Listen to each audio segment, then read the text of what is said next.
30 seconds.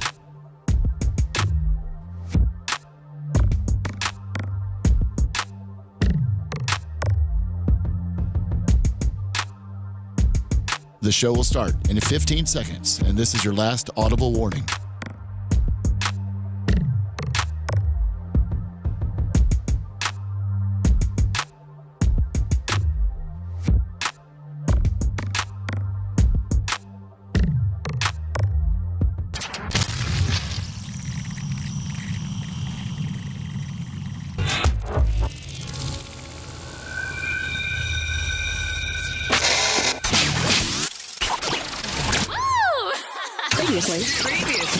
Previously on the Bubba the Love Sponge show. Yeah, he shot somebody too, point blank. We all know that as well. Gene's badass. He shot a guy, and he was going to shoot him in the face, but the babies were the babies were next door. I didn't want to make a mess. Mm-hmm. Shot him in the heart, killed him. It'd be better if he'd take that baseball bat and whip Tuttle's ass again. That would be classic. No, Gene and Tuttle play nice. Gene realized Tuttle's irritating. I got a lot of respect for Mr. Lasker. Mm-hmm. Yeah, you should. You should, Tuttle. You should have a whole lot of respect for All right, Mr. we get it. Lasker. We get it. We get it. You're in love with Gene Lasker. You're listening to the Bubba the Love Sponge show. Broadcast rights for the Bubba the Love Sponge show have been granted to this station by the Bubba Radio Network and is intended solely for the enjoyment of our listening audience. Any rebroadcast, retransmission, or other use of this production without the express written consent of the Bubba Radio Network is prohibited.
I apologize for the delay, but my computer, I just wish I could literally smash it right in its computer face right now. Literally, let me you saw me struggle. Yes. That's why I'm struggling right now, because I had everything all set up. I had all, 40, 50 different things I potentially would talk about, probably get to about 4 of them. But a lot of great prep today. Thank you to everybody that preps me. Lenny, how you doing, Lenny? Doctor wrote me like $100 in the Venmo. Thank you. I actually got this one little honey hole of that you and Seth don't have that gives me some pretty good stuff too that I go to. Oh, perfect. And I'm so sorry. You should be on. Okay, go try that. Try that. Am I working? Yeah, you're working. Okay, we know that you have the AOL honey hole. It's okay. We let you have that. No, Leave it to him? no. See, Yeah, AOL homepage. I actually 37 different scents for fall season to spruce up your home. I saw you looking at that one. Some leather body armor. It's not that one. I found a new little one that I get some good stuff off of. But anyway, I had everything all set up. We had the click, we had the thumbnail. I was talking to Dan about a billboard that I saw today, that I saw Saturday as I was exiting off West Shore Boulevard about promoting probably your best, probably overall, Dan, if a person was to, outside of a breast dog or, some really stuff that requires maybe going to get surgery, probably your unsung hero of a machine called the Morpheus, the one machine that can really, really make a difference if a person would to do it, maybe 3 times a year? Yes, especially if you have dark pigmentation, because those other things tend to cause hyperpigmentation, and Morpheus is pretty clean. So it's got this machine now. The plastic surgeon that was advertising the Morpheus machine on West Shore. Is there only one Morpheus? Like, is that the same exact machine you got? Yes. Yes. So I'm saying it's like it's not. There's not like Morpheus this more like he's got that. There's just the 8. It stops at the 8. So do you got the 8? Yes. Okay. So of course you would. God forbid you had the 6. 888 Diacos. Feel like a real dick. Oh yeah. 48 Diacos, 8888 Diacos, and he's got this machine called the Morpheus, and I think you've had it now 2-3 years. Yeah, I've had it for a few years. Yeah, we use it a lot. People love it. You can even use it on people's belly. Like, didn't Kim Kardashian? Wasn't she getting it done to her belly? Yep, to try to tighten it up a little bit. Really? Mm-hmm. What do you just? Use it just like the face. You just treat a bigger area. Yeah, but I'm just saying, like they're needling your belly. Yep, it helps. Now, what does? Because for your face, it helps. It helps put it helps restore collagen. Right, it helps with wrinkles. It helps tighten. It helps restore collagen. So what can it do for your belly? Well, people have a little bit of looseness after a couple kids. I got a lot of looseness. And she's got a couple. Doesn't she have like 4 kids? I don't know. I think, but she is. So what's it like? Kind of like. But does it for your face? It kicks in your collagen, but for your belly, I don't think collagen really matters for your belly. Sure, it does. And as women age, they lose collagen, they lose elasticity in their skin, and it gets saggier. So it helps. Because collagen has, more than just the structure. It also has the flexibility and the tightness. Now, can your body build? I mean, does your body slow down on collagen production as you get older? Yes, it changes the way it makes it. Yes. That's why you look older, because you're not getting the collagen you used to. Right, and it's different kinds of collagen as you age. There's several different types, and it transitions as you get older. So anyway, I was coming home on Saturday. So collagen, your collagen's transition. It's like, man, here's this local plastic surgeon that maybe, Dan, he's probably Johnny come lately. He probably just got the Morpheus. So he's got to start, trying paying, to blow it up. Well, he's got to start paying for it because those things are very expensive. They are pretty expensive. I mean, aren't they 6 figures? The whole machine is. Yeah. I mean, yeah. Like, can you imagine having a machine? It's about the size of my little cooler in the back. Literally, it's about the size of my little cooler in the behind me. And it's, $200,000. No. Phew. Wow. Now, Dan, is the Morpheus the kind of machine? Because I know you got a couple machines that not only do you got to pay for it, but for every time you hit the button, it takes a credit, and then you got to call the company up and get more credits. True Sculpt does that, but Morpheus has a disposable, just the piece, the needles, because you don't want to share needles. No, of course. So just the needle piece is disposable. The rest of it you can just run as much as you want. Okay, so it's not like, but didn't you? But last time, I mean, I remember the True Sculpt we talked about with the fat thing. It's 6 paddles you put on your skin. It takes about a quarter of the fat out, and it tightens the skin. It's called True Sculpt ID. You still got that? Yes, but that requires credits. Yeah. So like tokens. If Dan's going to do it on a person, Dan has to see how many credits it's going to take for that person's session, and if he doesn't have enough credits on his machine, he has to have the nurse call the True Sculpt people and buy credits. I know, it's like one of those crappy app games. And don't they electronically? Then it's hooked up to Wi-Fi, and then they electronically send you 100 credits or something, right? Exactly. Wow, what a shakedown! I know, I hate it. That's like saying I got a Ferrari, right? And I'm paying for it. Whatever my monthly payment is, if you got a payment, but I also have to pay per mile too. Well, that's kind of like gas. Yeah, kinda. But I mean, Jesus. You have to buy it from them. Their gas. So anyway, man, anybody that's listening that would be interested in the Morpheus situation, call Dan. 888848 Diacos. It pretty much kicks ass, doesn't it? Yeah, it How's does. your hair machine doing? It's doing great. And again, all listeners, I give 25% off for hair consults. The consult's free, but for the hair treatment, and it's the NeoGraft follicular unit transplanting, and it works wonderfully. There's a funny story behind this. I don't want to get too long-winded to make this a Diaco infomercial, but one of Dan's close friends, we're not going to say who, one of Dan's close friends got this hair deal done from this particular machine from a different doctor. And so this is a very good friend of Dan. So he goes to Dan and say, Dan, this machine told him how it worked, how long he had to be in there. And he said, look at my hair. And then 6 weeks later, the dude says, "Look at my hair, man. It's all they plugged in my bald spot, and it's growing. Like I look 15 years younger. Dan went and bought the machine. Said I'm not gonna. You're not gonna leave that food on the table. I'm not gonna. This is So Dan's got that machine. That's really probably the very first machine. I know women have some hair loss. I know they do, but for the most part, it's probably an 80-20 man's market. It's probably a 95-5 man's market, but women represent about 40% of the hair loss in this country. And I know, so but they so just many for women. some reason won't do it. Well, you don't have to shave the head to do it for a woman. And so, you can really make a big difference on women that are, they part their hair in the middle and they have, a 2-inch wide part.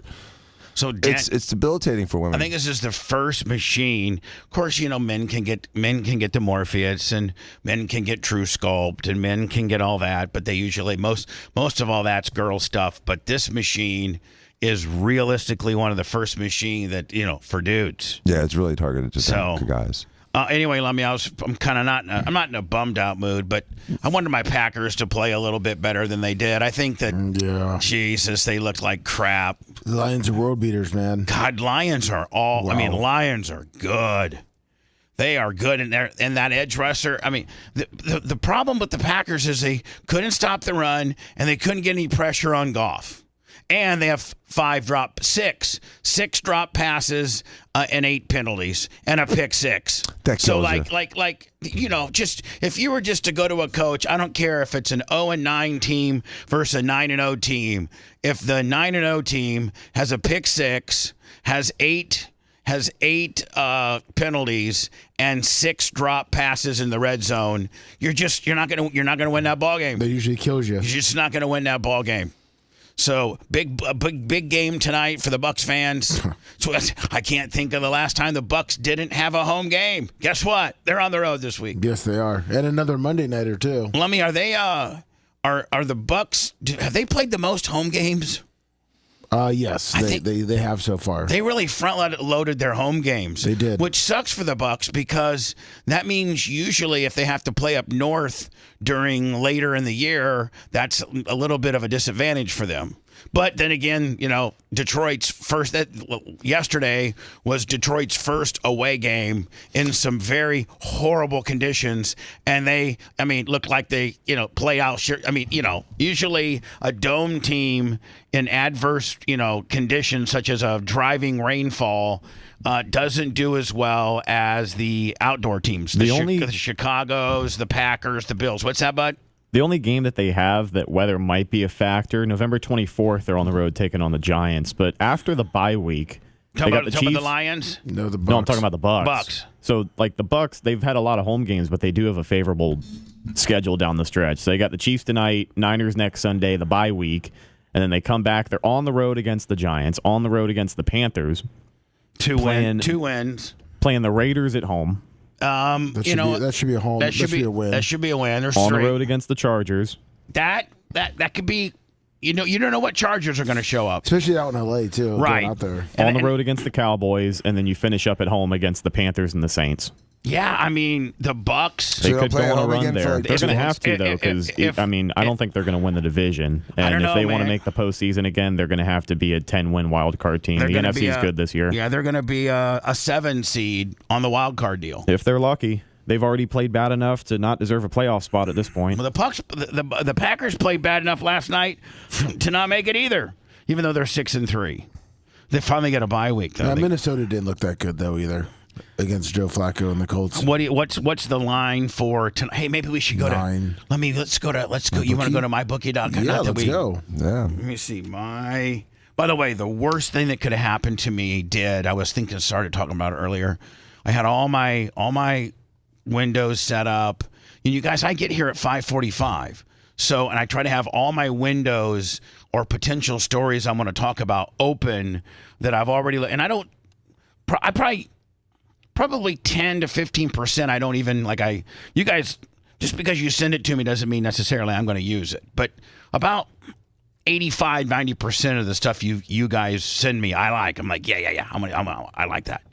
But I get them all open, and then by the time you guys get here, I try to, we try to discuss what we're going to use for the clickbait. So I have them all open right across the board. I get prep from Lummy. I get prep from sometimes Macho Man sent me a little one today. I get prep from Seth. And boy, Seth's very sporadic. Seth starts prepping me on Friday as soon as he gets home. If Seth sees a story, man, it goes right to me. That's it. I'm on the grader Saturday at the track, and I'm getting messages from Seth, but I have to leave them unopened. That way, because if not, I might forget about it, I used to just, sit down and then go through all the stories on Sunday and everything. But now when I see it, I just email it. You zap it. Yeah, you zap it right to me. I'll have literally 15 messages from Seth over the weekend. So I have all my stuff ready to go, Lummy. All my boxes ready to go. And then this computer, I don't know. It completely maybe I hit a button. I don't know. It zaps out all my boxes. Lummy, what's it saying about P. Diddy? There was something about P. Diddy, something about a gag order or something like that. I just Quincy Jones died, and then Now, do you think this cop here is? We're gonna talk about this story. This is and did you notice how the Georgia, Florida game, they now no longer call it the world's largest cocktail party? It's not allowed. Why? Cocktails, it promotes drinking, which is not good. Well, they're moving it too. Where are they moving it to? I think 27 it's going to be in Atlanta, and 2028 it'll be here in Tampa. And then back to Jacksonville because of the construction on the stadium. Oh, is that why? Yeah. Oh, so it's just temporary. Yeah, I thought it was temporary. a marketing thing. And then I think the Jaguars are gonna play a lot of their games. You know how they've been kind of always they always play 2 games a year in London for the most part. I think they may play half of their games in London. I think During the construction, they're going to be, and they may even play some over in Orlando. Really? Yeah, during the construction. But see, is the Camping World facility near the facility that the Bucks or the Dolphins is? No, it looks like an erector set. It's. I'm just saying. It's not good. Meanwhile, meanwhile, with the Bucks, you got luxury, boxes. With the Miami place, you got luxury boxes too. You could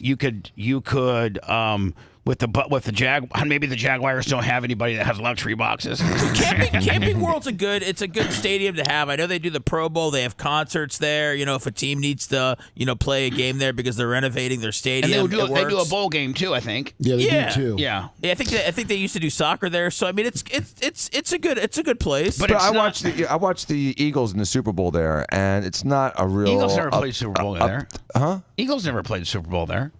Camping World in Orlando. Eagles never played. You're thinking of Jacksonville. I thought we were talking about the Jacksonville. Well, we're talking about how Jacksonville is building a new stadium. Yeah, well, the old stadium wasn't really up to par for NFL standards, modern standards. Now, so they're knocking that one down. Right. So they don't have a place to. So they don't have a place to stay. But we're saying if they pick Camping World.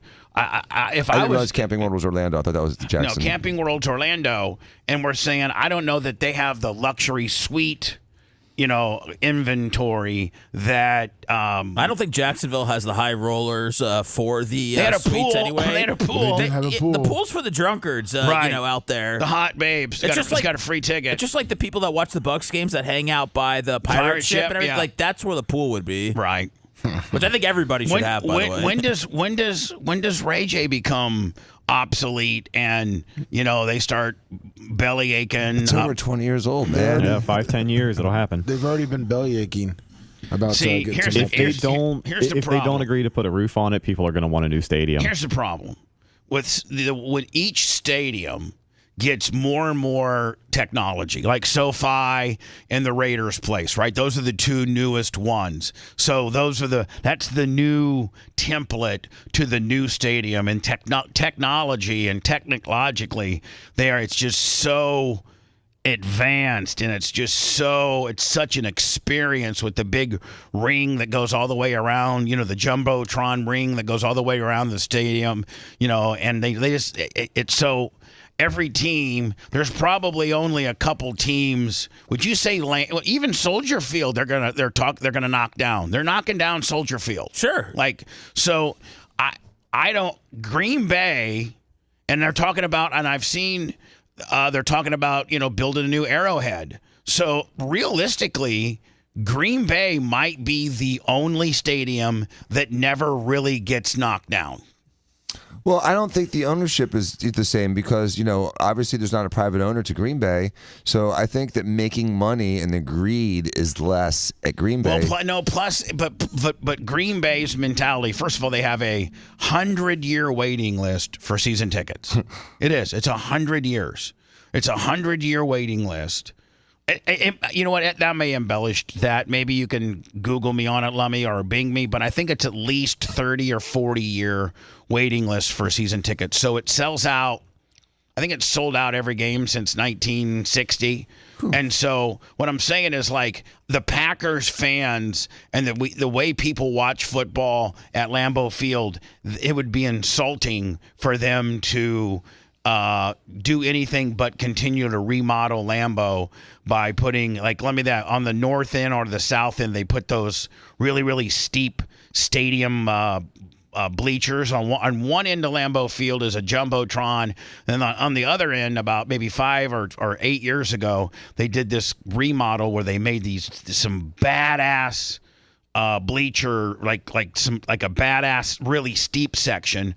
I could see where they could knock the other end of the stadium down and replicate that, and then maybe do something with the jumbotron. But I think that realistically, Lambeau Field, not because of the ownership, Dan, just because the way people are conditioned to watch football up there, that it's probably the only stadium. Buffalo's getting ready to get a new one. Yes. A 50-year waiting list. Tennessee's getting a new one. 50-year waiting list. It said it does. Since Dan, 1960, it's been sold out, and there's more than 99% of the Packers renew every year. So Dan, you got a 50-year waiting list. Why do you don't need to do anything? Like, So, but if you look, but the thing is that they have only a finite number of games, and with the size of the stadium, they can only fit so much, money out of it. Do you know this? That it's the third largest stadium in the NFL. Really? Yep. Check me on that one, Lummy. When I'm around that one, bitch, I'm dropping the mic like Jason Kelce did that guy's phone. I'm telling you that right now. Look at capacity. They're either third or fourth in the entire league. Dallas is first. I think maybe MetLife is second. MetLife's first. Dallas is second. Green Bay's third. Wow. Say you're sorry right now, bitches. No one challenged you? Sorry. FedEx is number 2. I don't think anybody cares. Yeah. Lambeau, Thank you, Seth. Appreciate it. Sorry. But what my point is with, as we talk about Buccaneers, in 5 to 10 years, they're going to want that stadium that's enclosed and looks like the Raiders stadium or SoFi in Los Angeles, right? You're gonna have to. Yes. Or people aren't gonna go to the game. Well, I mean, Jacksonville Stadium, I can remember, Lummy, when, we were in Jacksonville early on. I think it's only 22, 23 years old. So a stadium gets to be 25 years old in the league. Done. And your community is like, technology is so advanced, we need it. And so they start demanding a new stadium. I think the only place in the NFL out of the 31 teams that'll never demand a new stadium, the only sacred ground is Lambeau Field. The other one would have been Soldier Field, but they're knocking it down. Have they agreed to it, Seth, or it's coming? No. They're working on different things, but they renovated it a few years ago. So people didn't like their renovation, though. I mean, you can only do so much with it, right? Yeah. So they're looking to build a new stadium. So, Bubba, what do you think the most important thing is on a stadium? For the fans, you know what I mean? Like what makes Stadium A better than Stadium B? Roasted almonds. I think with regard, I think closeness to venue. So you're not, I think close to the field. You mean? So it's specifically made not for a multi-use facility, but it's made for football. Yeah. Well, those stadiums are dead. I mean, they were horrible. So secondly. I think accessibility and openness for concessions, bathrooms, and getting in and out of the facility. I think value's got to be up there, right? Like you hear about Mercedes-Benz, that's a new stadium in Atlanta, and their concession prices are talked about every week because they only have like $6 hot dogs.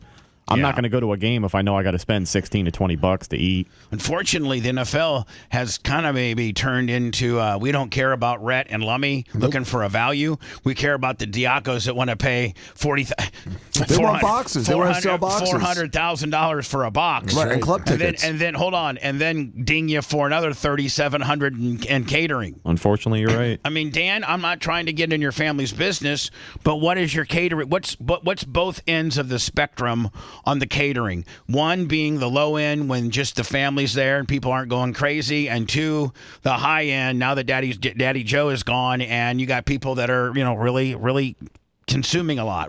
I think it's like $750 to $3,000. Depends on how big and how many people and how much your food you're getting and drink. Right. So it's a big range. So you tack that on. Plus the tickets themselves were expensive. Right. And the club seats. I mean, you don't pay cheap fare for those tickets. I mean, what's a club seat ticket? $250? Yeah, about that. Per. Damn, you're wrong. Yeah. Now is A Walker bit more expensive every year too. Is Walker allowed? Nope, never has been, even when he was born. What do you mean? He has to have a ticket. You have to have a ticket no matter what. Yeah, so, well, it's just because even a hold 6-month-old on, baby, they'll make you buy a it's ticket. just because Walker, when he came out a baby, he was the size of a 2-year-old. So I'm just saying, Lummy. Yeah, no. But even even an infant, that a mom's not going to put on a seat because it's you got a cart. Because he can't hold his head up. Right, because it's literally 7 weeks old and it's still on the teat. It needs a seat. Yeah. And are they stiff about it? No. Yes. They're not. Well, we've been able to find a way around it every time. Means you got one particular usher that you go to, maybe, and one particular check-in place that you go to that maybe you've greased a guy a little bit. Yeah, we've never bought a ticket for him. And he just really? He just scans the other way, right? Correct. Here's mybookie.com, Lummy. We're going to look at what were we going to look at tonight? What the tonight? Bucks, which is a 9-point spread. Boy, look, I was looking through this. Look at Hogan. Refer your friends and collect a $200 bonus, and they got Hogan and Trump together. Like either one of these guys are ever gonna refer anybody. All right, Lummy. So what I'm at mybookie.com. By the way, you can go to mybookie.com and use promo code Bubba and get a little extra on your initial deposit. Where do I want to go right here? There. You're just on it right there. Right here, NFL. Yep. Right here. Right. So right here. Yep. All right. So we want to go. What do we got here? 9 points. The Bucks are getting 9 points. The Bucks are getting 9? Yes. I need some Rhett, Seth, Lummy. I need some insight here where we're going. That's a lot of points. I think both of these teams are going to score a lot of points. The Bucks defense is porous. The middle of the field just cannot be covered. So I think Travis Kelce is a big night. I think Pat Mahomes is going to hit a lot of his passing props today. I think it's 1.5 passing touchdowns for him, which he'll probably go over. And then I think it's like 240 something for passing yards, isn't it? Yeah, I take the over first, Bubba. The 45.5. Yeah, take the over on the points, right, but I also kind of like the Bucks plus 9. That feels like a lot of points, and this is a Bucks offense that has shown that they can kind of keep up if they have to. Yeah, but they don't got both of their. They don't got Superman. Doesn't and matter. They don't got Batman. Doesn't matter. And Robin. They got 400 plus yards last week without those guys. Without Batman and Robin. Yeah. All right, so do I click on this? Just click on that. I want the over, right? Yep. And then I go down to bet. What I go down. You can leave it if you want to make more bets. Okay, I don't want to make more bets. Then I'm gonna go. I'm gonna take the 9 points in the Bucks, right? Yep. Click on that. Sure. Right. Yes. All right. Now we don't want to do it first. I mean, we want to do this stuff. First half. No, I'd probably leave that. So I think the Bucks will score early and then tick tack it the rest of the game, and the Chiefs always catch up. I like the. Do you like the over or the under 23 at halftime? I like the over on that. I like the over. Pick the over on that. Okay, cool. Now here's other stuff. What's this stuff? This is just alternate lines. We don't want any of that. Where's the player props? Yeah. I think you got to keep going down. Keep going down. By the way, we're on mybookie.com. Use promo code Bubba. Here we go. First player to score. First player to score is going to be probably. If we're thinking the Bucks, I would say probably Bucky. Irving. Yeah. Right here, 1,400. Let's go with that. We got him. So we can't get that. His real name's Marquise? I did not know that. I thought it was Bucky. I know. I was looking for Bucky too. I thought Bucky was his government name. His government name. All right, let me. So let's just be done with it. Why go to a bet slip? Yep. Bet slip. Yes. All right. Now what? Do you see the straight to go over? Yeah. Straight. I'm straight, right? Yes, you are straight. All right, and then we go. I put how much in here? Yes. All right. Let me see. Right here. Let's go 500 there. Let's go 500 here. You want to parlay with this with the election tomorrow night, Bubba? I already got my election. Let's see where we are on the election. So I just go place bet. Yes. Do I accept all odds changes or no? No, because there's no odd changes right now. Okay. Place bet. Okay. Boom. Now continue betting. Yep. All right. Let's go to let's see what mybookie.com. Listen, I was often told take all the swing states, take everything out of it. I mean, how many commercials did What's we Vegas say? That's what a lot of people have said, man. You know what? Take all the commercials. How many commercials did we watch yesterday? Every one of them. Take everything right on out and go right to what Vegas says. Ooh, minus 145. What does that mean? You got to bet 145 to win 100. So is that up or down? That's up. Because I think you got Trump favored when you bet like a couple months ago. Let me see. I'm gonna do that bet slip. Let's just go ahead and put. You want to put 500 on that too? Let's do it. 500 on that. By the way, this is all make believe money. They don't ever when I win, they don't ever honor it. So the 500 would win 300, roughly. Yeah, 344. Okay. All right, Lummy. So where do I have all my all my bets I got? What would that be? See, versus open bets down here. Yep. Hit that. And that's all your open bets. All right, let me see. What was my first? Here we go. My first bet with Trump.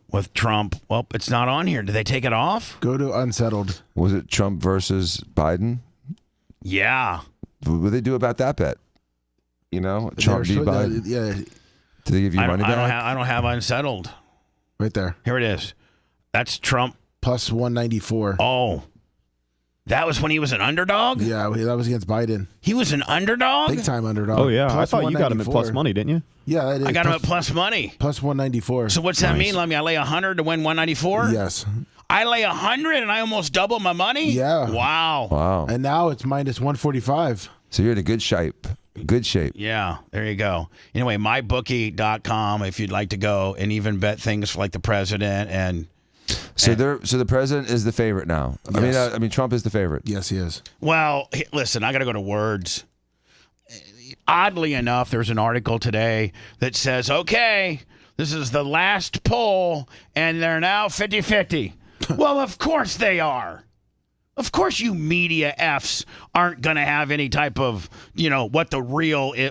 And really, nobody really knows what it really is. You can't predict. No network, nobody. Only Vegas can predict it because they're trying to get it right to make money. Everybody else is trying to get it right to get eyeballs. Like trying to get it wrong to make money. Like the hurricanes and the weather. Everybody's trying to get it. Everybody's not even giving you the right information. Everybody's just giving you the information that's going to create you to watch the thing. Because nobody. So sure enough, it's been back and forth, and then today, the last day before the big show, I actually have an interview that says Trump, Titans race. It's now a dead heat. Well, of course, you media mother effers have got to do that, right? Yeah. You can't give us the truth. First of all, we really don't even know what the truth is. I heard he's 3 points ahead after he whacked off that microphone. It was given to. I didn't see that. Nobody. Will somebody send me that? I think he whacked off a microphone. Yeah, I didn't want to send anything that made him look bad. Did it make him? Well, no. Say the truth. Well, no. He's whacked off a microphone. Was he more like oral? Yeah, no, he was definitely pleasuring a microphone at a rally. He was. Yes. I don't know if I got that. Will you send that to me? I'd like to get talked about that next. All right? No problem. All right. If you love that segment, then check out BubbaArmyHQ.com and do a deep dive on past shows. The Bubba the Love Sponge Show will be right back.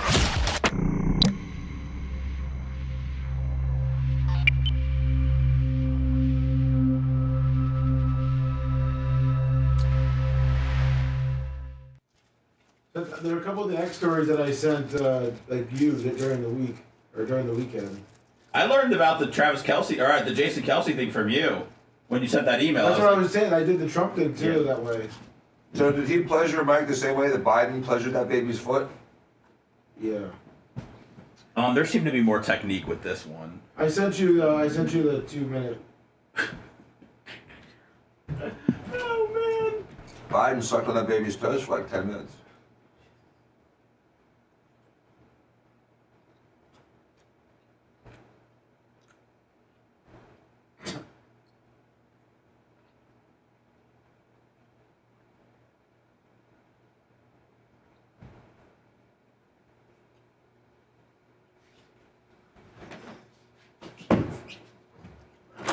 I'm watching the TV thing. It's like he's pissed off at the mic.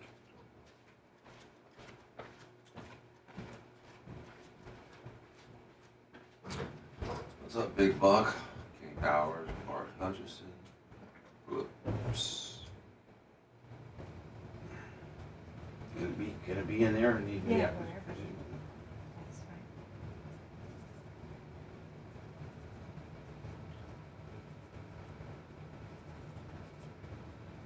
Thank you. Big Buck, almost defense lawyer. Thank you. Can't the Kid, good morning. What's up, Brandon Reeves?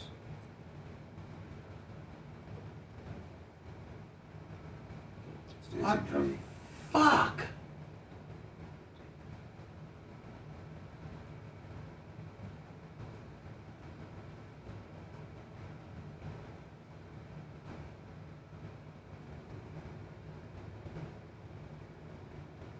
Before it's time, Willie.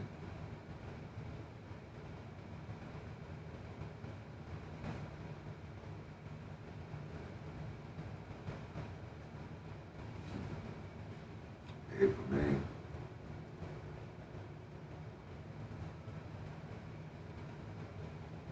Cookie picker.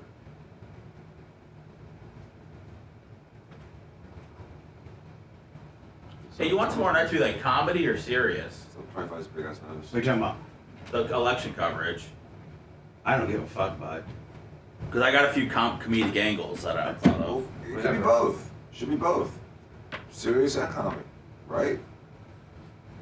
Let's make it fun. I think it should be funny until we have to be serious. I think it should be really funny when we start covering the cry parties. You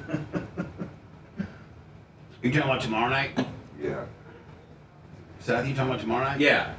Alex Jones said to prepare for a civil war tomorrow, so... Won't be tomorrow, it'll be Wednesday or Thursday. Can you bring the Cybertruck, Dan, so I feel safe? Yes, I'm gonna bring the Cybertruck and a gun and a baseball glove for everyone. TNT 1560.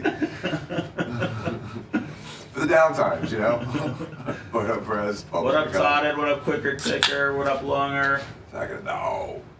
You know, if there's no power, no electricity, no cable, we gotta entertain ourselves somehow. So we can play catch. We can use the bodies of dead revolutionaries to stand on for a pitcher's mound. Oh my god. Red wave. Big water. What up, Buck? Big blender. Funky dog.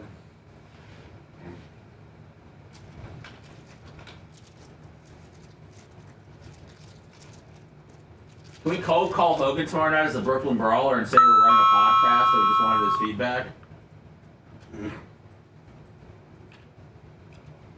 We only way to get hold of him. He's the go-to political guru. What's up, Danny? He's gonna be in Mar-a-Lago though, so. Shut the fuck up. Yeah. He's gonna be at the fucking the party? Yeah. Why wouldn't he be? Of course. What a bitch slut hoe. Come on. Yeah. What a hoe. He's gonna be ripping his shirt off and everything. They're really gonna go. Quincy Jones died. Man, if Trump loses, we're gonna look back to Hogan struggling to rip those shirts off as the turning point. What song do you sing? Weak male. What song do you sing? Quincy Jones? Yeah. Maybe he was just a producer. No, he was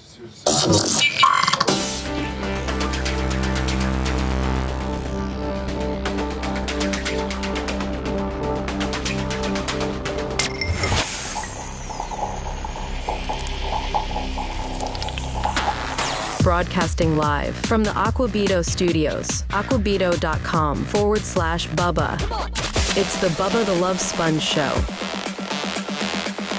Email us your pictures for my back wall. It's what is it? Picks. BubbaArmyPicks@gmail.com. Bubba Army Picks, P-I-C-S, Bubba Army Picks @gmail.com. Not to be confused with Content House Orlando @gmail.com. No, I don't think we're. No, we're still taking people that want to hang out with us, right? The RSVP. No, That's just Orlando at Bubba. I think Orlando's. I think Orlando. I don't think we got to promote Orlando. I think it's well on its way. What do you mean we don't have to promote Orlando? I mean, this is now when we really have to ramp it up. We're 2 weeks away. Just know that we're going to be at the Davenport Ale House on Saturday night from 6 until 9, 6 until 10. November 16th. November 16th, Saturday. On that Friday, we'll be live from the house, all of this will be live on our YouTube channel, youtube.com/The Bubba Army. Just to close out the NFL, of course, Thursday nights, Aaron Rodgers pulled one out of his ass. They beat the Texans. They're 3-6. I don't think there's a chance in hell they make the playoffs. Falcons, man. Can the Bucks beat the Falcons for the division? They didn't twice. So yeah, they got swept. So I think unless they go on one hell of a run and Atlanta falls off, it's going to be really tough. And Atlanta looked like, well, they were cowboy killers. Does Mike McCarthy lose his job? Yeah. He's got to. Yeah, he is. Bills over the Dolphins. Dolphins 2-6. I mean, they're so much better with Tua, though. I mean, those losses were when they had. They lost to a 61-yard field goal at the as time expired. Bengals over the Raiders. Raiders are probably in the trade. It seems like now the trade deadline. What's the trade deadline? Tuesday this week, right? It's Tuesday or Wednesday, I think. Yeah, I think Tuesday. So why don't the Bucks try to trade for somebody? I mean, it seems they don't have the money. Is they that want what to it pay is? their guys next year. They might want to pay Chris Godwin. It's going to be a lot harder to do that if you go out and trade for someone. I think it would make them a serious team if they did. They need a pass rusher, but they feel like they can trust their guys, unfortunately. But in a crazy scenario, I know you said Dion would never coach in the NFL, but let's just say no, he's not Dallas. Gonna, nope. I don't think so. I've always thought Dallas is the only team that he would do. I agree. If he was to do it, it would be Dallas, but I don't know. One Shador. He wouldn't. I don't know if he would coach without Shador. I don't know if he would have to bring Shador, but I don't think he would coach Dak. Yeah, I was thinking almost they do a Dak trade, maybe with the Raiders, get the number 1 pick, and draft Shador in Dallas. Is Dak doing okay, or does he suck? Because I think he sucks. He was out. If you break down the Chargers over the Browns 27-10, and here's Jameis being Jameis again. That's right. 46 attempts, 26 of 46, 235, 1 touchdown, 3 picks. His eyes weren't working too well. There you go. But I mean, that's Jameis. Yep. Right? Do you have something inspiring to say after the game? I mean, he's a tell me the poet. sky's the limit when there's people on the moon. Titans over the Patriots, both I think are non-factors. Commanders now, they're saying that there's actually not free agents, but there's actually guys like Za'Darius Smith. Like there's just a bunch of dudes that names are swirling around with regards to trade bait. A lot of players want to go to the Commanders. Yes, they like the Daniels guy. They like the way the new management's headed. They're 7-2. They're almost locked into the playoffs.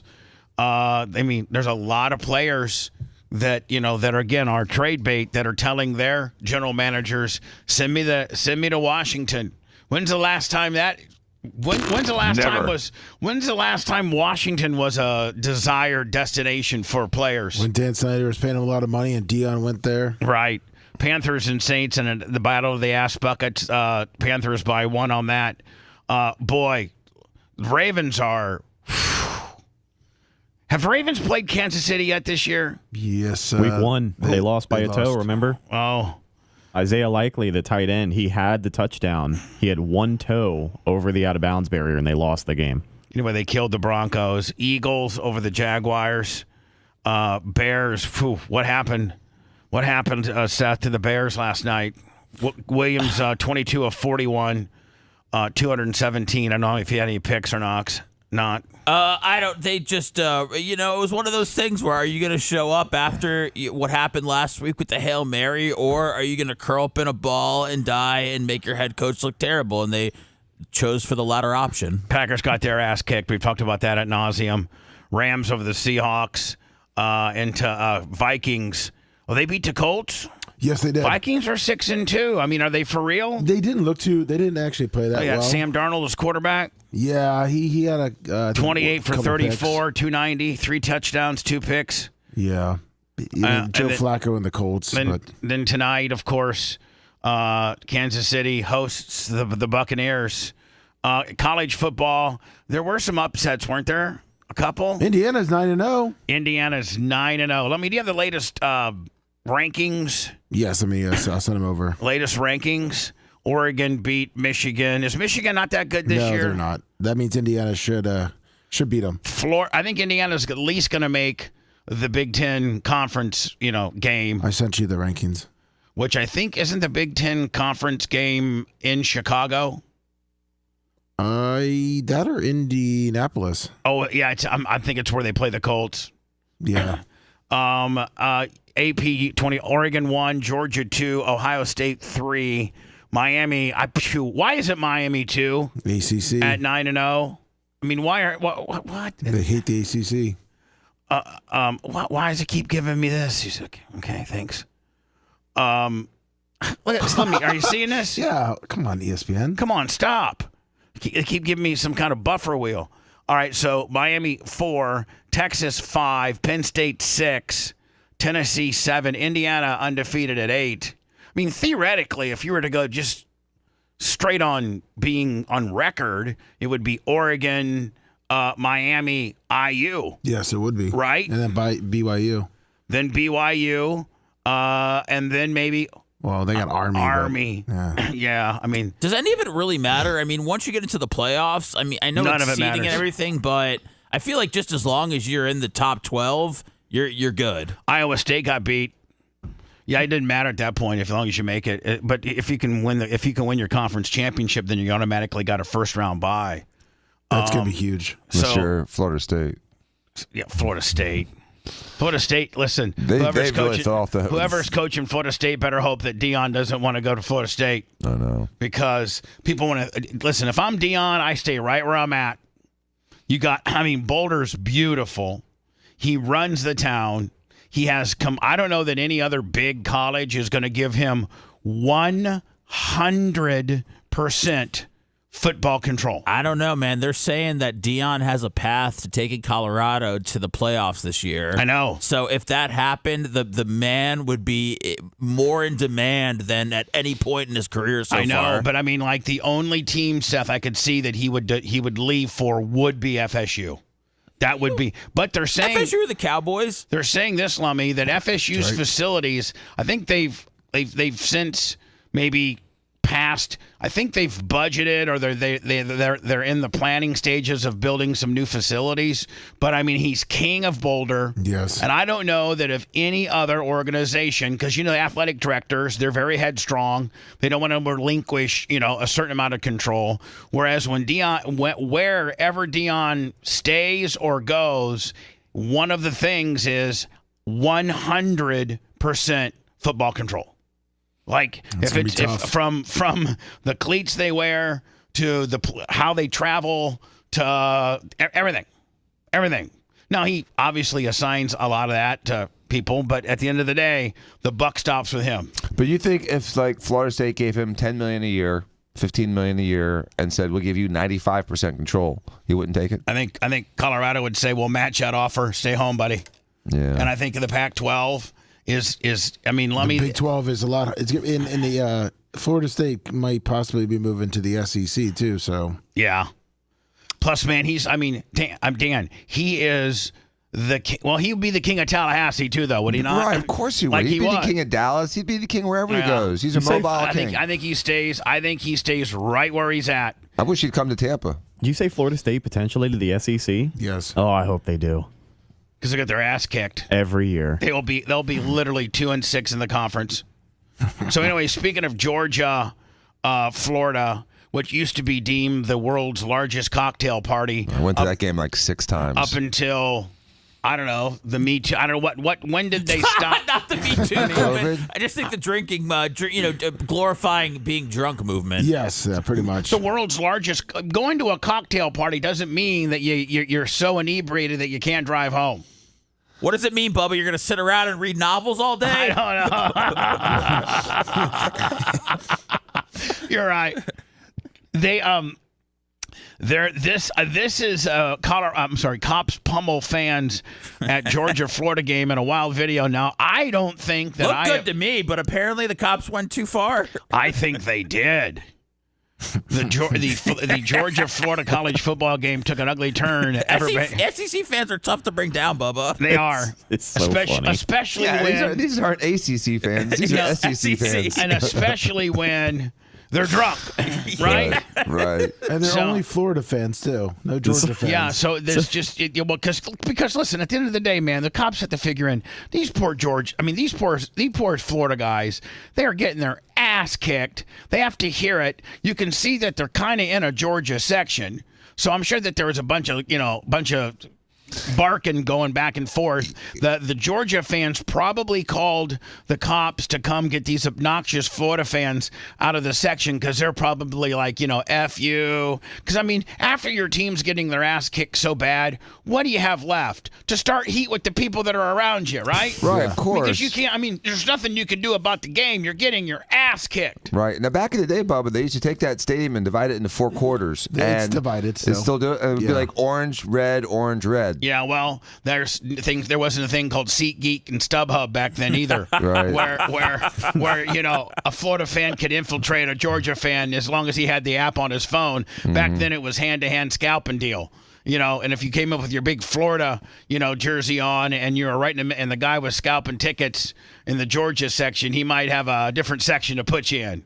This sucks, though, because normally with the internet these days, when people are at games, you can normally have multiple angles or you can see how something started. But it seems like the only real footage available is just what we have right here. Yeah, it seems like the only footage available is the worst footage. Like we don't have the guy across from we don't have any of what led up to this. Now that that the cops just didn't come in and start waylaying. The cops came in, probably said, "Hey, what's going on here?" There was an exchange. Hey, they're saying that. Well, he said this. Well, he pushed me. So the cops had to cipher it out a little bit before they were going to probably remove somebody. And then the Florida fans probably, when they found out they were getting removed, decided to get physical. And that's where, like Seth said, there was a lot of footage that was before this, but we're not privy to that.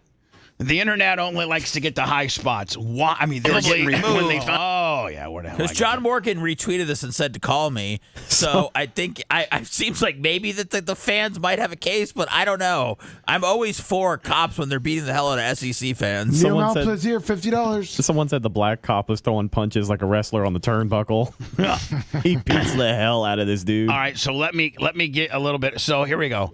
The Florida-Georgia college football game took an ugly turn in the stands Saturday when 2 police officers repeatedly punched different fans in the aisle. It's unclear what caused it to begin with and whether any arrests follow. You know what? The good thing about this is the cops may have felt so bad about the ass kicking that they gave them. They may say, "Hey, listen, buddy, I'm not going to add insult to injury. I literally went, I literally was practicing some of my MMA moves on you, and I'm not going to put you in jail, with 2 broken orbals and, It's unclear what caused it to begin with in the first place, if there are any arrests, but during a 15-second clip posted on X, one police officer threw 3 punches at a fan who was already on the ground, while another police officer punched another fan at least 7 times before wrestling him to the concrete. A third officer shown in the clip away from the 2, but he didn't appear to punch anybody. I mean, this is really on the ground. While another police officer punched. Well, I don't know where's it coming from. I do, but he didn't appear to punch anybody. I got every one of my. Every one of my. I've had such a problem today with my stuff. I got. Every one of my monitoring things is turned down. Every one of them. Such a problem today. Damn it! With my stuff. I got. I literally cannot find. Where it's okay, let me show you this. This is my that glitch today that we had messed you up. Oh my God! Is there another window? No, look at. So hold on. Yeah. So there's my window on the other side. Look at this. Hold on. Ready? Let me just show you. No volume. Yeah. See it? Okay. Hold on. Muted. Hold on. No volume. Yep. Hold on. No volume. See it? Yep. No volume. Facebook. Hold on. No volume. No volume here. I'll even turn that one off. So, as soon as I put it up, no volume. See it? God damn. I have no idea where it's coming from. Is it coming from the same place every time it does this, or is it different every time? That's a good question. I'm not trying to jam you up, Sponge. No, I know you're not a lover. It's just that I'm no engineer. It's just tough. I know people get mad at me, but it's tough to sit here and run this show and have and be topical and have things ready to go and things like that. And then you get a malfunction literally, Lummy, 1 minute before, I'm saying 5 minutes before we go on. I'm going through every one of these.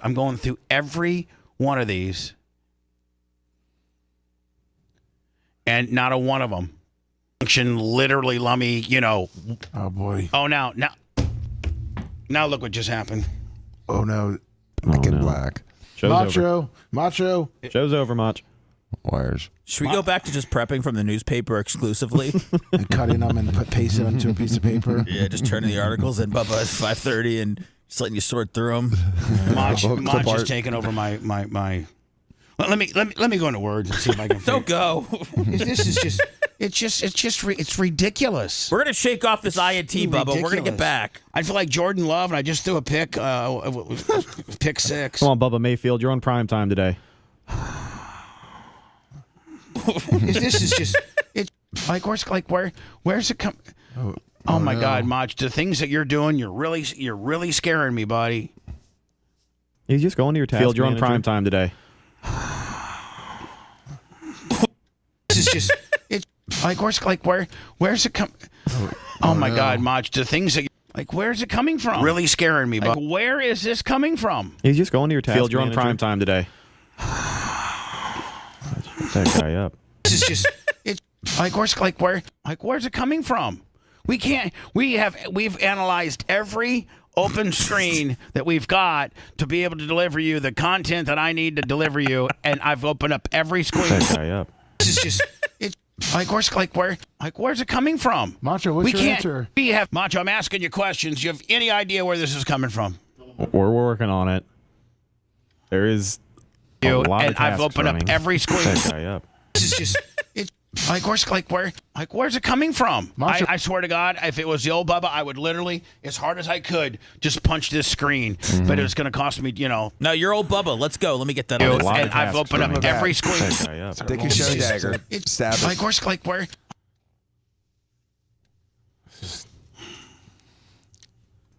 There's a big This screen screen, behind you if you but want it to was get gonna- violent. A lot And of I've tasks opened up running. every screen. That guy up. Take your show dagger. It's Stab it. where. Oh, I think you just turned it off. Whatever you just did. There's a big this screen behind you if you but want it to was get gonna. violent. Never mind. This is because I wasn't saying. I'm just. A lot And of I've tasks opened up running. every screen. I'm disgusted by it. Like I'm absolutely. Stab it. where. It's like. Oh, I think you just turned. And this is the worst radio ever. Like I know that you guys are just gonna kill me. I mean, we literally might as well be doing mornings in Des Moines, Iowa right now. I'm disgusted by it. Like, do you I'm feel like absolutely. Anthony Richardson? I mean, do you just feel like it's all just falling apart? I feel like Anthony Richardson. I need to take myself out of the game and sit down and get some water. If you want 24/7 on-demand Bubba and the crew, go to BubbaArmyHQ.com. Right now. The Bubba the Love Sponge show will be back after this.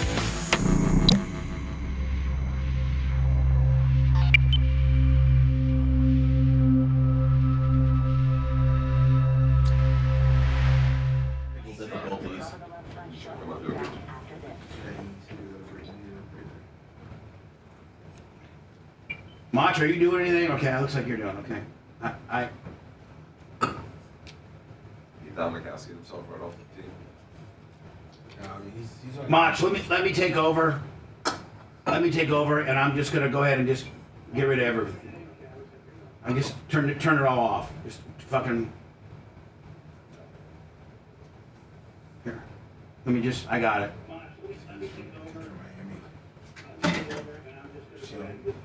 Pretty much.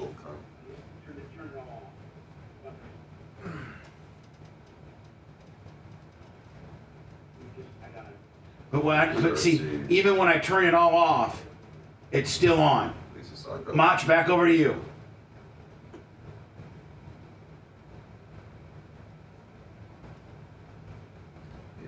This year. It's still on. Mach, back over to you. Take things up to getting stuff. I'm confused.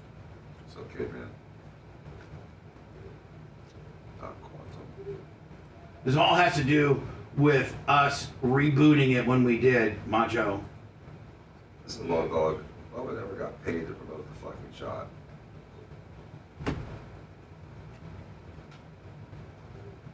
He didn't promote the shot. Dumbass. Rebooting it when we did, Macho. So David Slave.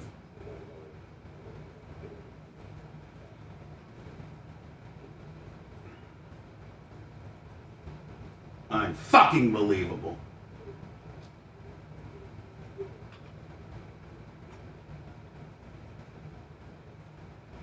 Primetime Toys. Primetime Toys. Unfucking believable.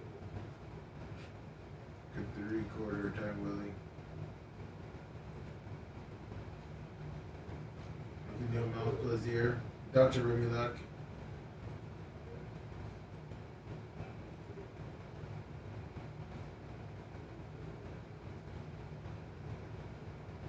You know, Temperature, I haven't tried yet. It's a good question. I think you can take off the traction control. So you can almost always take off traction control. I never tried it. By the way, thank you. Ben Johnson, welcome to Chicago.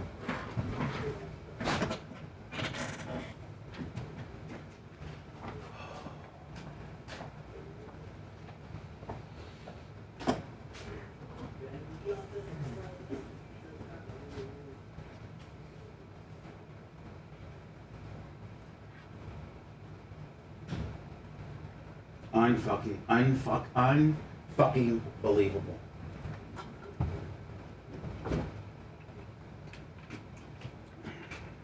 It's a big job.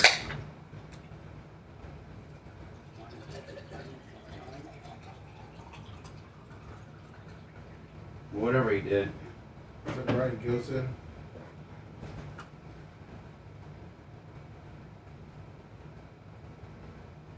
Macho Man, I'll just rebuild it.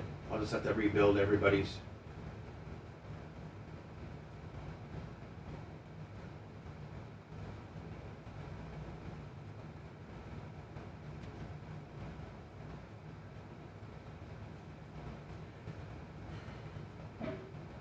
You know, just from my first, I think he was doing it.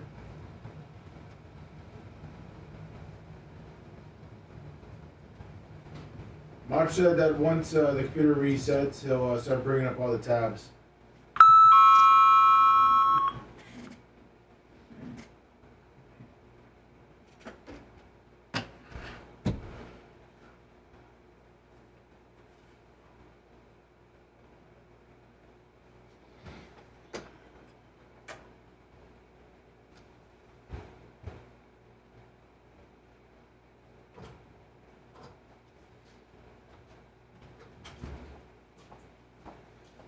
Fucking computer. I mean, who's on one? Oh, Dr. Dominic Lucas.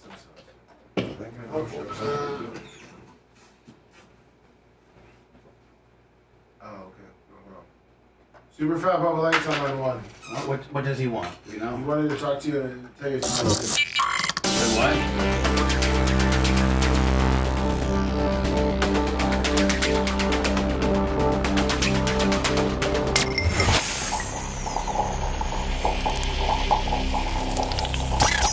Broadcasting live from the Aquabito studios. Aquabito.com/Bubba. It's the Bubba the Love Sponge Show. 813-90-BUBBA might be a good time to call in because I'm in the process of having to rebuild. Hold on. You can go back, Mach. If you go back, it'll say those 23 tabs. Go back one. Just go hit the back button. All right, and then go to history. It'll say 23 tabs.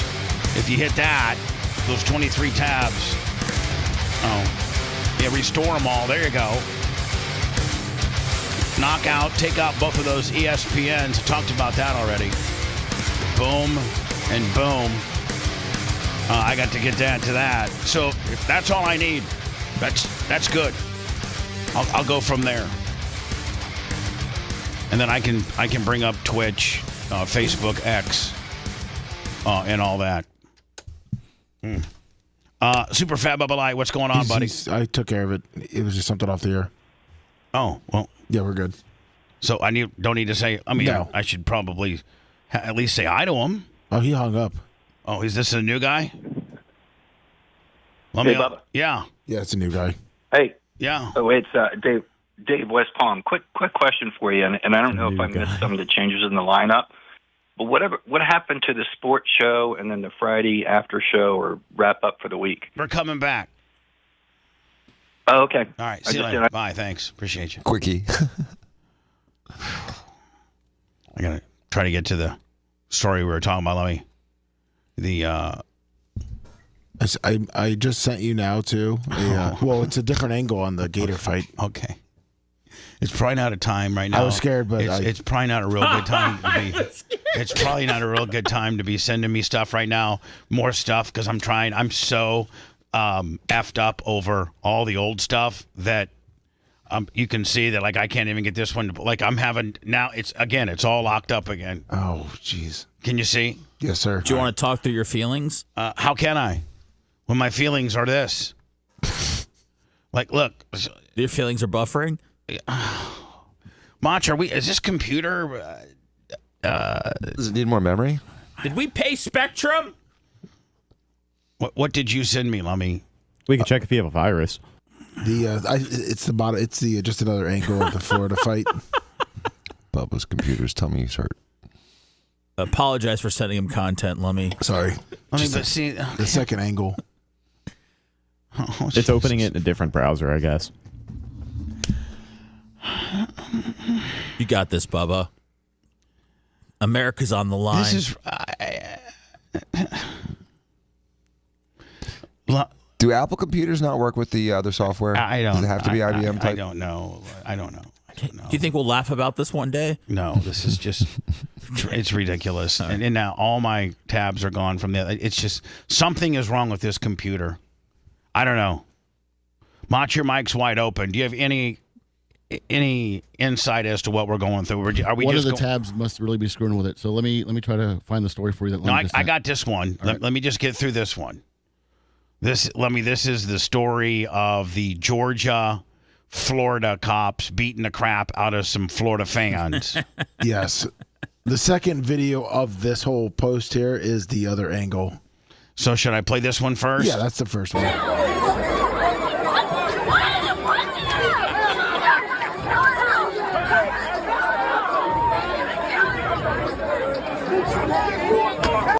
Now, here's the thing. I don't know if this amount of force would be needed to. That's an older guy too. It sure looks like to, apprehend or get into custody a drunken Florida fan. I don't know if you need to be doing this. Could be very excessive. And the arrest shouldn't be part of the punishment. And I could what? The arrest shouldn't be part of the punishment. Right. It should be an arrest. But that's why I'm saying we don't know. We have no idea what happened. Pre-led to this. I'm not saying that the guy did anything to deserve a beating like that, but I'm wondering what made the cop do that, because if I'm Did he spit on the cop, maybe? I don't know. If I'm beating a guy like that in front of 70,000 people, I feel like I'm going to need it to be justified somehow, unless I really don't care about my job anymore. Yeah, I mean, then when you have John Morgan, who is Florida alumni, by the way, one of the most influential Florida alumni. Dan, can you imagine how much he donates to, A guy like that. When you look at the billboards, and he said that he's $120 billion. You don't think he's scratched? You don't think this guy's? You don't think John Morgan scratches off increments of $3, $4, $5 million donations? Right? You would think, and that being one of his alma maters, so you hope he's supported. Look at this. 2, 3, 4, 5. Now, to me, it looks like the black guy that's literally hammer fisting top of the turnbuckle. If you did that, if a white cop did that to a black guy, it would be international news. And to me, it doesn't look like the old white guy that the black cop thinks he's at the top turnbuckle laying in heaters. Well, these guys are a tag team, and they are not losing right now. The Dudley Boys. Yeah. This is the Road Warriors. This is Hawk. This is Hawk and whoever the animal.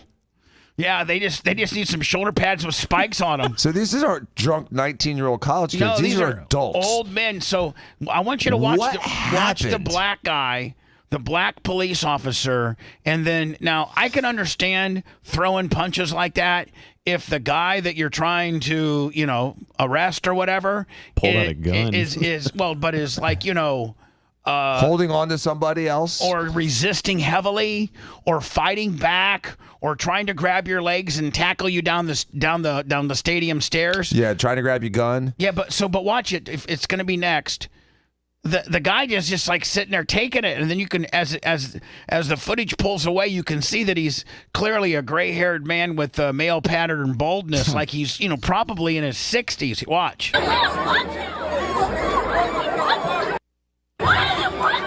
Now I want you to look at this guy's arm. Damn! This guy's arm. He's not in any way, shape, or form. It's just a limp arm. He's trying to hold on. He's just trying to hold on to the ass whipping. He didn't want to fall down the stairs. Maybe at that point, but that's after punch 8, that he's trying to maybe grab the officer's waist, probably just to hold on so he doesn't pie face himself back to the concrete. This is the SEC. Yeah, it just means more in the SEC. Before this starts, this black police officer starts. That's somebody's grandpappy. I want you to look at this grandpappy here. This Gator grandpappy looks like he's sitting on the stairs with kind of his arms crossed, but he's not up in the guy's face. He's not being problematic. I'm just going to go step by step.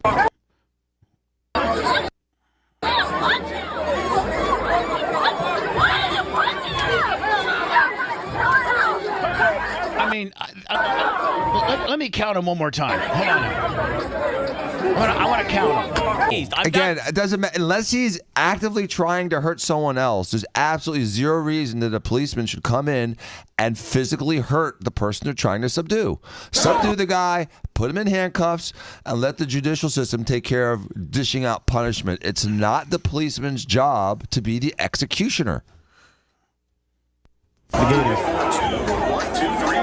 if a big, muscular, 38, 45-year-old cop can't subdue an old man who's sitting down submissively, and has to taser him 2 times and put seven back of the head rabbit punches on the guy, and I'm talking about hard ones. I'm talking about 12 to 6s. Right, then he shouldn't be a policeman. And then tasers him twice. What, Lummy? Then tasers him twice. And again, imagine if this is a white cop to a black guy in Atlanta. This happened in Atlanta. What would happen? You'd have riots across the nation. This is disgusting. What if we're part of the Blue Lives Matter movement? I mean, I don't want to get 7 haymakers thrown in the back of my head. I'd rather you lean on my neck with your knee for a half hour. Look at that.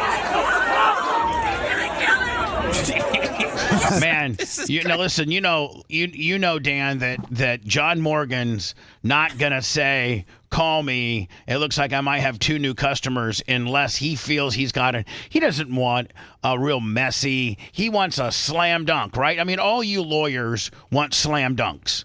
right? I mean, because the more you got to get into it, the more time you got to litigate, the more, like if this footage was not around, this is slam dunk footage where which you happen to be not only a plastic surgeon, but a personal injury lawyer, and you got this footage.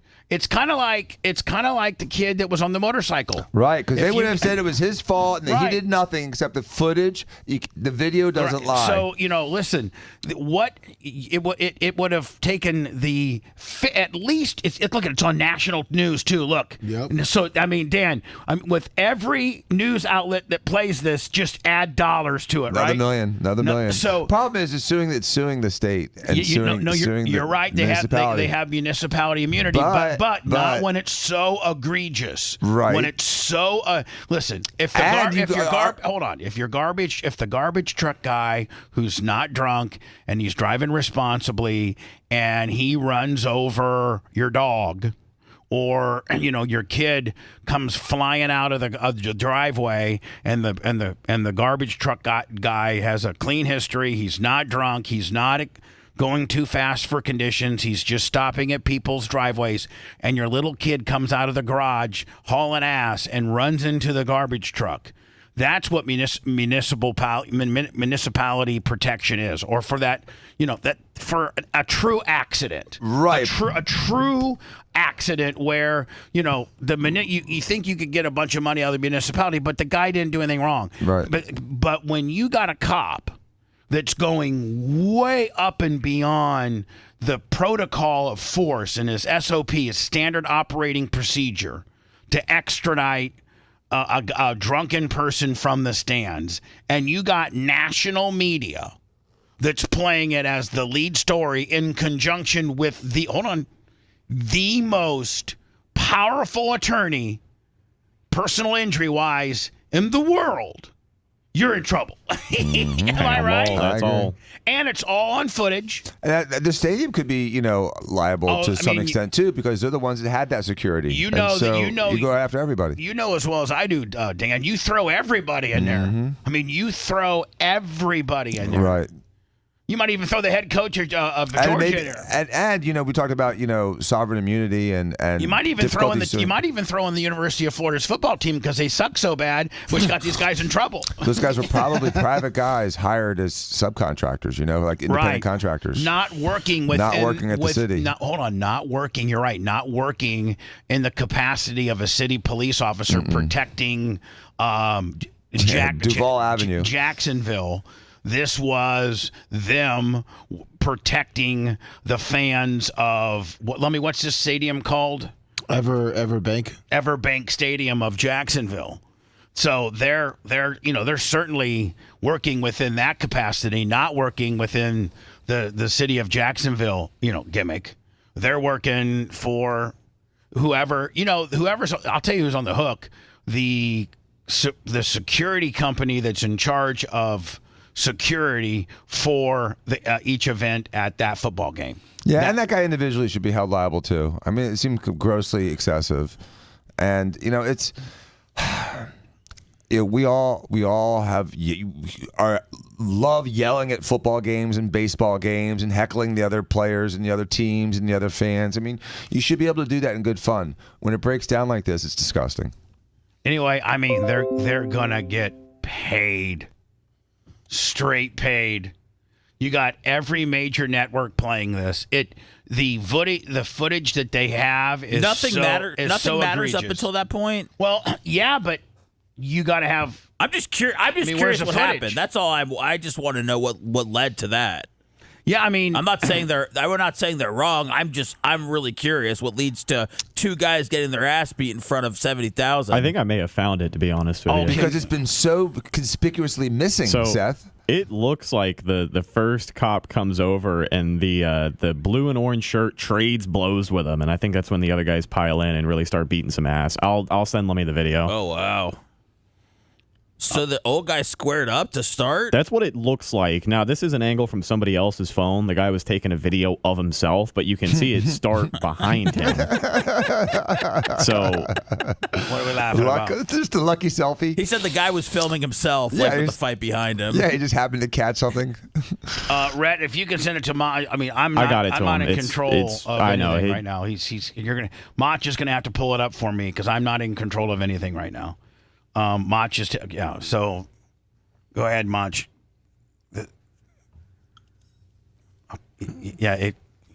You don't know the idiosyncrasies. You got to pull this window down now, and it'll be up on the other window. There you go. Okay, this is it right here. No, this is not it. Okay. Did you get my message? No, I didn't. It's not in the email. But this is a different fight that happened on the another fight that was on ABC too. God, can we have any more technical difficulties? Yeah. I mean, Jesus Christ, my Lord, God damn. This happened over the weekend too. It was on ABC News. They're including all of it. This happened at a sporting event, I believe, in Georgia. All right, let me play that. No, this is another one. This is a different one. Yeah, that happened over the weekend. So this is a different one. What stadium is this? I don't know. I was trying to find out.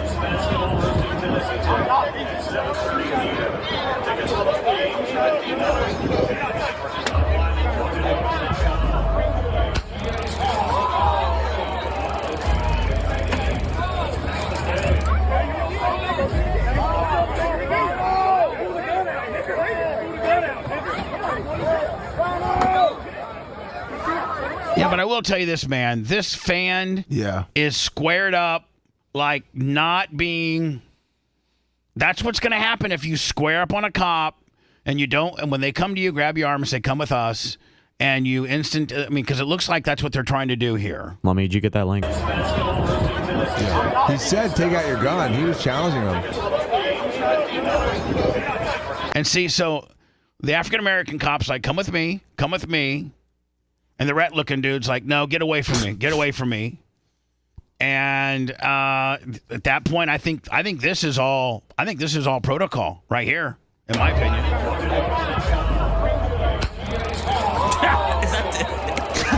Is that the tase? Yeah. Yeah, he's getting tased. He's not even moving. That makes his arms flex up. And so now at this point, man, just the body language shows that the white guy's squaring up. You heard what he said too, right? Did he say the N-word? Yeah, he pulled the gun out, N. Pull the gun out, N. He shot him again with taser. Oh my God! What the hell? That's assault. I mean, hold on. That's assault. But here's the deal. But what a loser. But is that what his handcuffs in his hands? Yeah. He's using his brass knuckles. Oh, that might be. That's what the news was saying was the problem, is him using the handcuffs. Is that but clearly the guy's not being complacent and is giving the cop a hard time. So I mean, if the cop has his handcuffs out, but to like makeshift a weapon with it. Yeah, I mean, but his brass knuckles. Can I just ask, is that the move when you're getting tased? It's to just kind of like try to get it off you? Well, you're trying to pull the barbs out of your skin. Yeah. Oh, God. Because if you pull the barbs out of your skin... Well, this guy's doing a good job until he's not. Yeah. And I got to tell you, man, when you pull them out, man, you take a hunk... Look at those cuffs flying in the air. You see it? Oh, my God. And when you pull them out, you're taking a hunk of skin because they have like a fish hook barbed wire kind of deal. You know? Yeah, we've done this to several people. Oh, yes. And Dan, we usually, when we've had Dan here, back in the day when we would tase people, we would have Dan here to surgically remove the barbs. Oh, my God. And then either put a little stitch in it or just like a little butterfly. Like it usually doesn't require a stitch. It's like a fish hook. Right.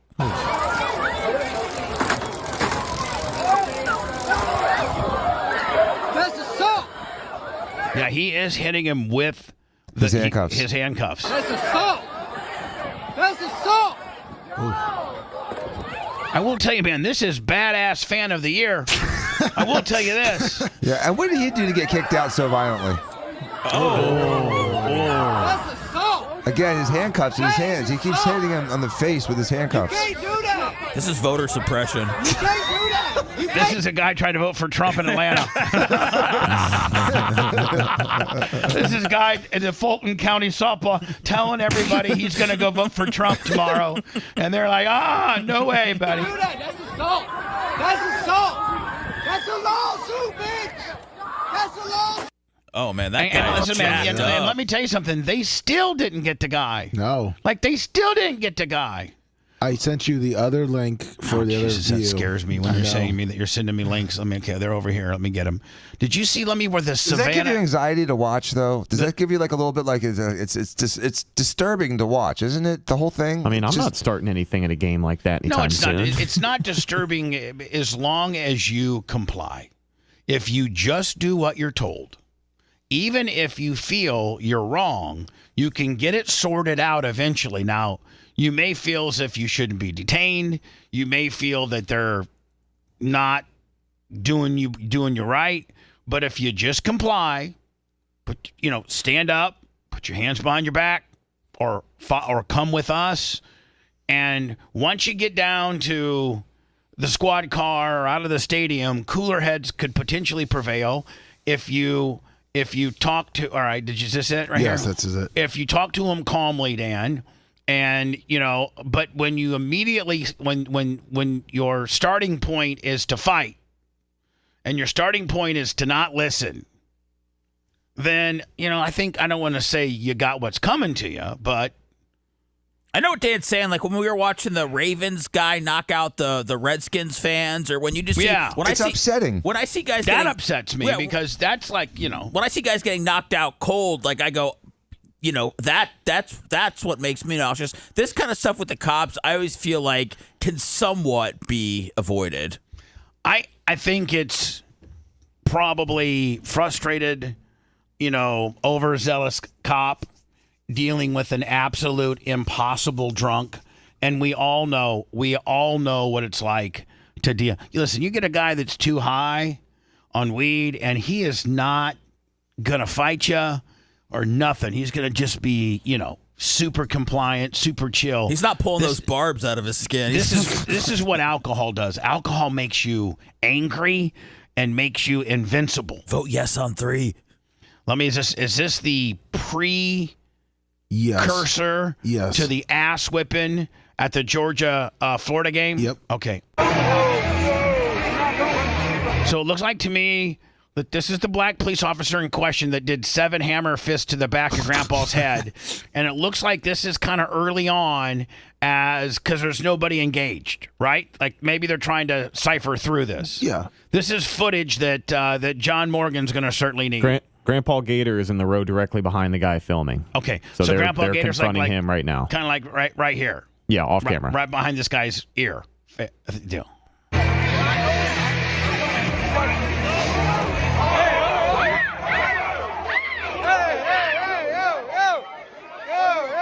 Now, to me, it looks like the one white cop came in, and rather than to talk and to say, come on, Gramps, come, he just came in with fists flying. Well, he reacted to something. It looked like they were trying to talk at first, and then he reacted very quickly. So it's hard to tell because the guy is off camera, but, I mean, that's more development than we had in the last clip.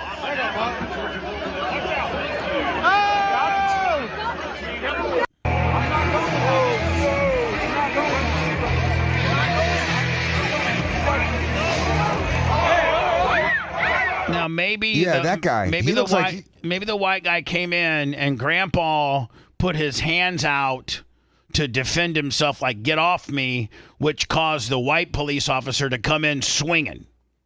Because it looks like the white officer comes into. I don't see a lot of cops squaring up. This guy's so drunk he could have had the best footage in the stadium. Yep. I know. And instead he has the worst. Delete your TikTok, bitch.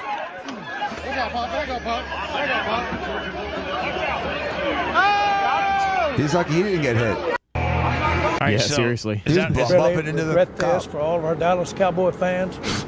I will tell you this, that I've been around, I've seen Michael Irvin tear up and cry when he couldn't lose anybody because he's just recovering from knee surgery. What? Yet his ass came back and led a team to 3 Super Bowls. I know you can be there if you're there. That room's full of guys that can get it done. I believe in them, coaches and all. Really. It's really not, Jerry. Yeah. Really regret this for all of our Dallas Cowboy fans. Yeah, I think. Is he regretting what was he regretting? The hiring of Mike McCarthy? Or Dak Prescott's contract? Bringing Ezekiel Elliott back. All yeah, mistakes. When he could have had Derrick Henry. So this, all right. So this is the same. Is there any of this that's all the same It's stuff. all the same stuff. All right. Let me stay on time, because I got to get to rebuilding my empire that I talk about here. So if I break now, we'll be right on time, and I can start trying to build some of this stuff back. Perfect. All right. Want to listen to the show on demand and on the go? Enlist today at BubbaArmyHQ.com. Sign up and start listening. The Bubba the Love Sponge Show will be back after this.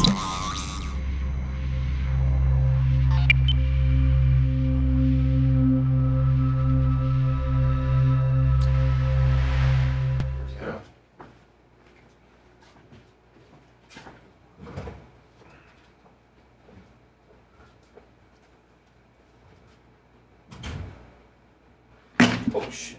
You all right? Yeah, I'm good. Break something? My phone. You broke your phone? It's already broken. It's all good. I don't have a case on it. I don't like to be weighed down in my pockets. Did you really break your phone? Or is it already pre-broke? Oh, it's already broken. And you just... Yeah, it's all good. Accentuated the breakedness? Yeah. I just don't care about phones, man. I know the guy who owns iHospital will fix it for you. Oh, really? Because I actually did it. I got an iPad that needs to be Whichever fixed. X-story was freezing is probably the one that's causing all the problems. Well, so be careful on that one. And we can put a Mac up here. That's fine if you want to get a Mac. No, I think I'm good. It's just that I think there's just one bug in one of the stories that really fucked us. Because there's no spyware or anything on there. Just escaped in the background. Yeah, there was a bug in one of the stories. She's one of the just 16 years old. But I don't understand how it would. It was tying up the processor. It was using 100% of your CPU, so it was locking up. It was basically hogging up the CPU resources. So whatever was on that page, there was something I don't know. I hope I don't go back to it. Yeah, that's what I'm saying. Be careful when open slowly. If it starts sticking on the story, close it immediately. Okay. And show you the world. Sorry for being so frustrated. It was Oh, just, no, I understand. I was freaking out. I was trying not to touch it when you were touching it, and vice versa. So. Okay, buddy. As you've ever seen.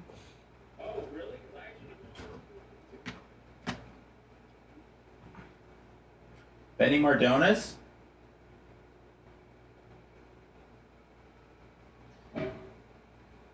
If I could fly, Talking about fucking a 15-year-old or 16-year-old. Yeah. Yeah, exactly, but it was okay back then. I know it was an actual hit. Well, it was a great song. Probably one of my top 10 songs of all time. And I'd show you love like you've never seen. Woo! Never seen. What's up, Mitch? Mitch the Mark.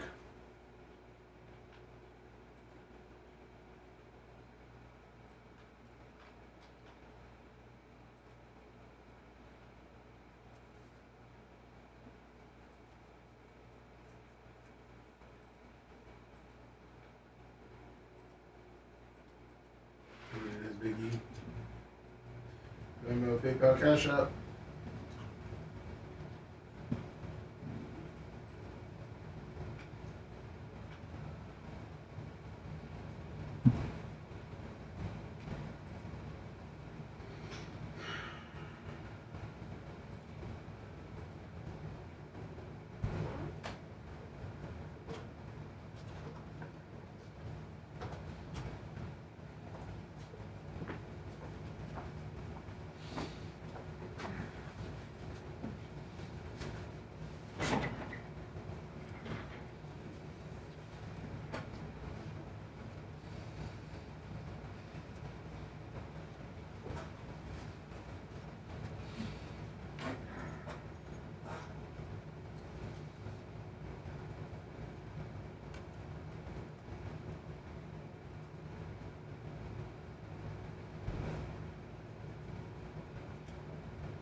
Yeah, if pedophilia was accepted in the 80s, just wonder what it was like in the 1800s and, every time before that. Well, they were marrying people 15 and 16 and 14 back then. I know. But I feel like the further back you go, the younger they get. Like getting married at 10 and shit.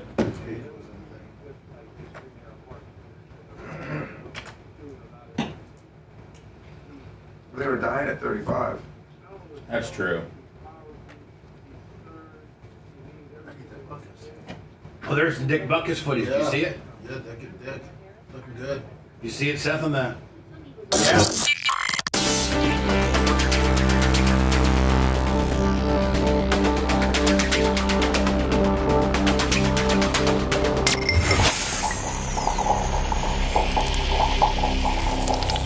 Broadcasting live from the Aquabeto Studios. Aquabeto.com/Bubba. It's the Bubba the Love Sponge Show.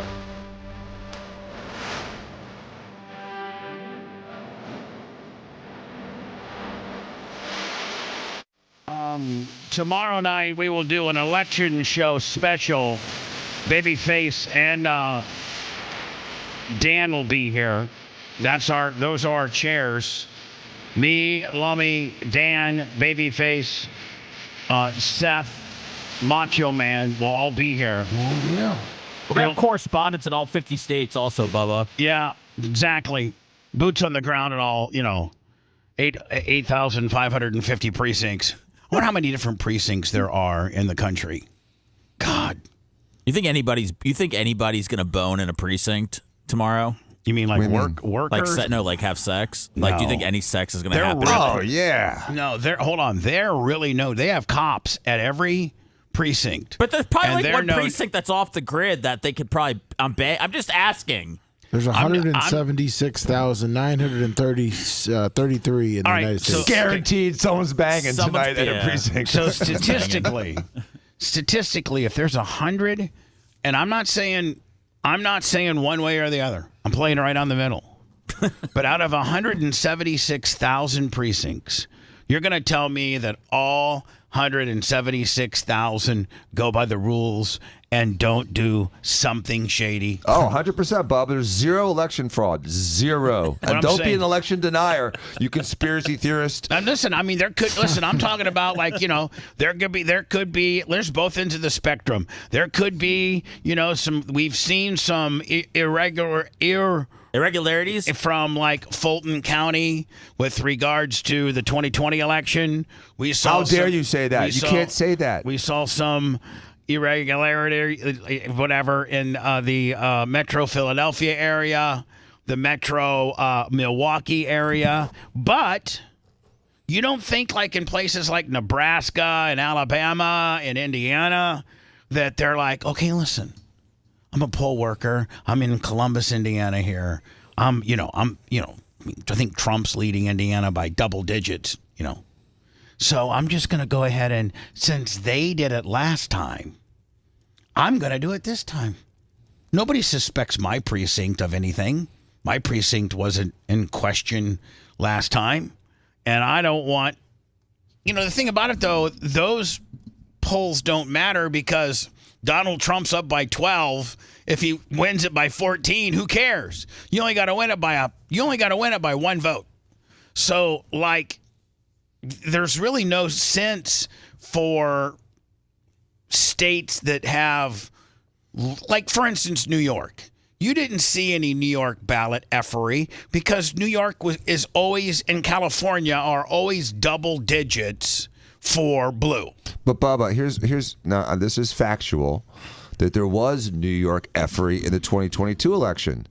And so there is New York effery. It's everywhere. And we should be looking at it. Statistically, 178,000 precincts aren't going to all be honest, regardless of the way they skew, blue or red or blue.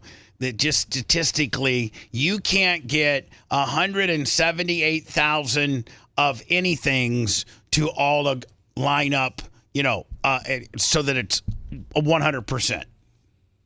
Right? I mean, Dan, if you did 100 and if you took the world's top 100 plastic surgeons and did 178,000 boob jobs.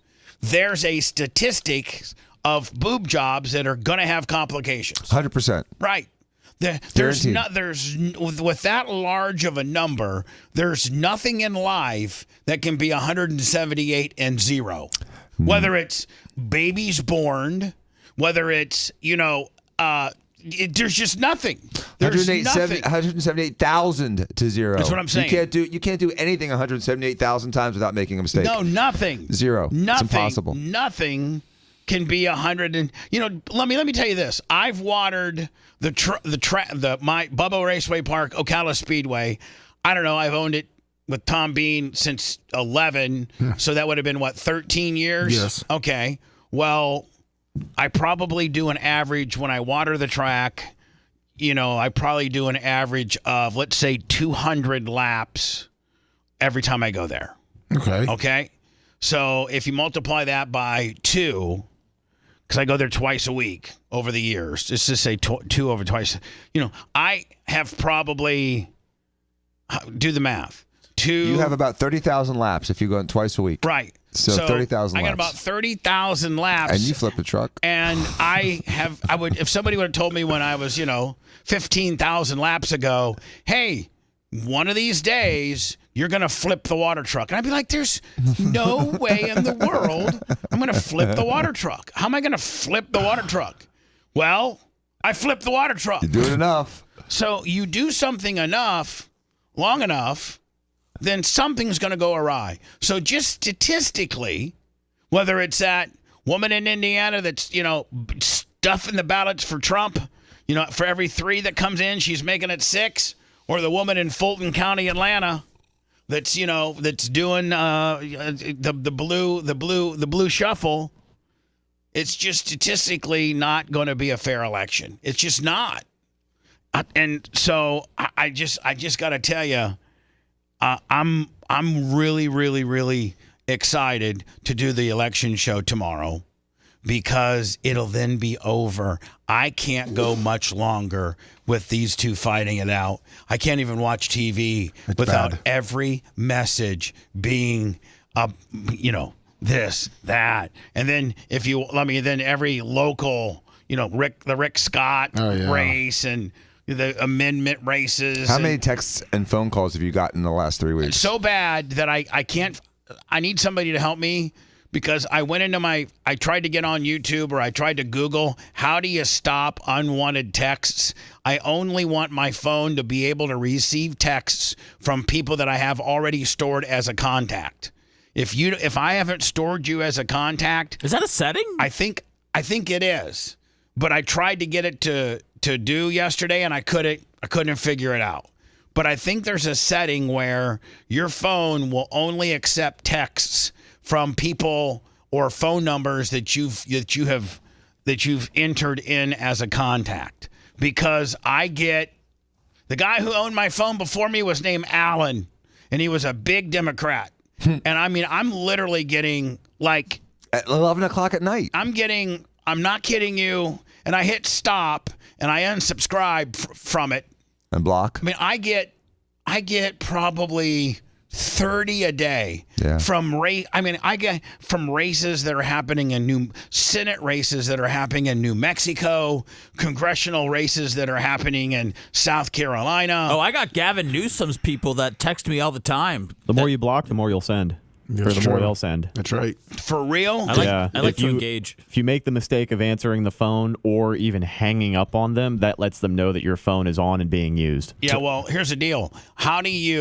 Somebody needs to tell me within the Apple world, how do you block incoming phone calls? I can. Well, spams. You can block spam phone calls. Absolutely. I have the link for you.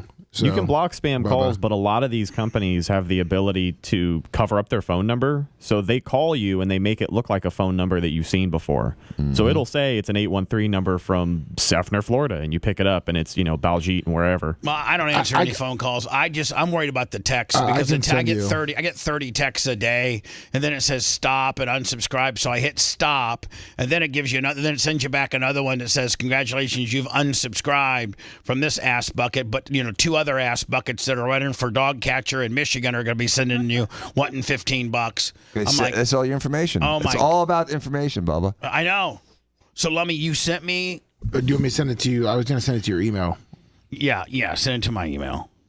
So, of course, this comes out today. By the way, tomorrow, what would we say? 7:30 we need to start? I think 7:30 is ample. They're not going to know the winner for 3 days, maybe. Well, So, I mean. Polls start closing at 7. So, I think by 7:30, you'll have, Indiana has already declared Donald Trump the winner. Iowa has already called, Tennessee has already called Donald Trump the winner. New York has already declared Kamala Harris the winner. Vermont has already declared. So you can start taking, our 270 to win map. Yes. We can start roughing that in, and talking about, and various other states and what it's trending and things like that. I would say either start at 7:30 or 8. Take it till probably, I don't know, maybe 11. Till the cows come home. And if people want to bring it, stay here, you can stay here. Bring an air mattress or whatever. We do have a shower in the in my downstairs bathroom here. So if people want to stay here, you're more than welcome, because it's a quick turnaround. Are we having a hard stop time, or are we just going to kind of go with the flow of the evening? Go with the flow. Oh no. Go with the flow. Okay. But you can peel off at any time. No, God, I'm not leaving until they name our next king. Well, I mean, then you might be here till Thursday. Then I'm doing it for America, because, baby. we're going to have, listen, both parties have already set precedent that they're not going to accept the outcome. Right? Well, I just want to know who lost and then who's going to be appealing the loss. And then the media, man, they come up with, of course, today's the last day. Today is the last day that you can have any type of prediction as to what's going to happen, right? Today's the last day. So here it is. Here's in the media today. Today, Donald Trump eases deficit against Kamala Harris in final pre-election post. And of course, just how convenient is it? They got it 50-50. They got it. It's not 50-50. We don't know what it really is. Nobody really can tell you what it is. So how do we know it's not 50-50? It's because it's not. Because then it's going to be a tie. So listen, they keep you stringing along clear up until the last day, because they're not interested in giving you facts. They're interested in you clicking on their network or eyeballs or clicks, because you've been battling it out. Trump -4, Harris +3, 49-51. Now it's just like pro wrestling. The day before the fight, now it's dead even. Come on, it's not intellectually. It's not dead even. We don't know what it is, because when they say Pennsylvania's +0.4 for Trump, that's dead heat. Every one of these, one of these polls have, and you're a smart guy and probably good at math and probably did well in college at math. But statistically, these polls tell you in full transparency that they have a plus or minus 3% margin of error. Most of them have about that kind of margin, yes. Right. So if anything under 3%, you can't say what it is. Really, Bubba, anything under 6%, because it's 3% for both guys. Right. In either direction. So, you could add 3 and subtract 3 from the other candidate. So these could be 6 points off. What I'm most interested in this, they've got all the states pretty much roughed in, right? They got pretty much them all roughed in. They got, Trump is going to win Florida. They got Trump winning North Carolina, Atlanta, Arizona, and Nevada. They got Kamala winning Wisconsin, Michigan, and Wisconsin, Michigan, and then it's all seems like at that point it comes down to Pennsylvania, and they got Trump at a +0.4. So, like, it's going to be interesting to see as our election coverage continues tomorrow with everybody, which one, like I was watching the news last week and Trump was in New Mexico, and I turned to the merch critic and be like, why is he in New Mexico? Because supposedly he's getting his ass kicked in New Mexico by like 5 points, 6 points. But I guess he strategically thinks that he can turn New Mexico around. So what's going to be interesting is which state is red that goes blue and which state is blue goes red. A lot of people are saying New Jersey might be going Trump. For real. Yeah. That's what the. I saw a lot of Trump support this summer in Jersey. So I was what surprised. I'm saying is, like, that's going to be interesting. Mm-hmm. What goes... And all these polls mean nothing. Well, they were wrong by about 9 points 8 years ago, and they were wrong. Were they wrong by 9? 9 points, and they were wrong between 4 and 6 points or percentage points 4 years ago. So they said they've corrected for all those mistakes, but they're still probably wrong a little bit because a lot of people that are Trump supporters don't want to say anything because they're afraid of getting vilified or attacked. So my mom, because you can't voice your opinion anymore. It's odd that you say that. I went out and saw my mom, for shuffleboard on Thursday, and she's like, I'd love to have a Trump sign or a Trump flag, but all the Trump people here in my neighborhood are afraid to support, put a sign or a flag or a sticker on your garage door or something like that in fear of getting retaliated against. Mm-hmm. And I'm like, what? She's like, yeah, there's, it seems like the people that support the other side will like maybe do something like inclusive. Like Mom, you're almost 80 years old. You live in a retirement community. What are they going to do to you? And she's like, you don't have any idea how cutthroat it is out here. So everybody just kind of keeps their opinion, their political affiliation. I seem like that is probably on both sides of the fence. There's probably... Are they slashing golf cart tires? No, but what I'm saying is there's probably, if you live in Alabama or Indiana and you're a Kamala Harris fan, you might want to sit down and shut up just because it's so red around you, right? Neil Malplaisir, $25. Thank you, Neil Malplaisir. I appreciate you.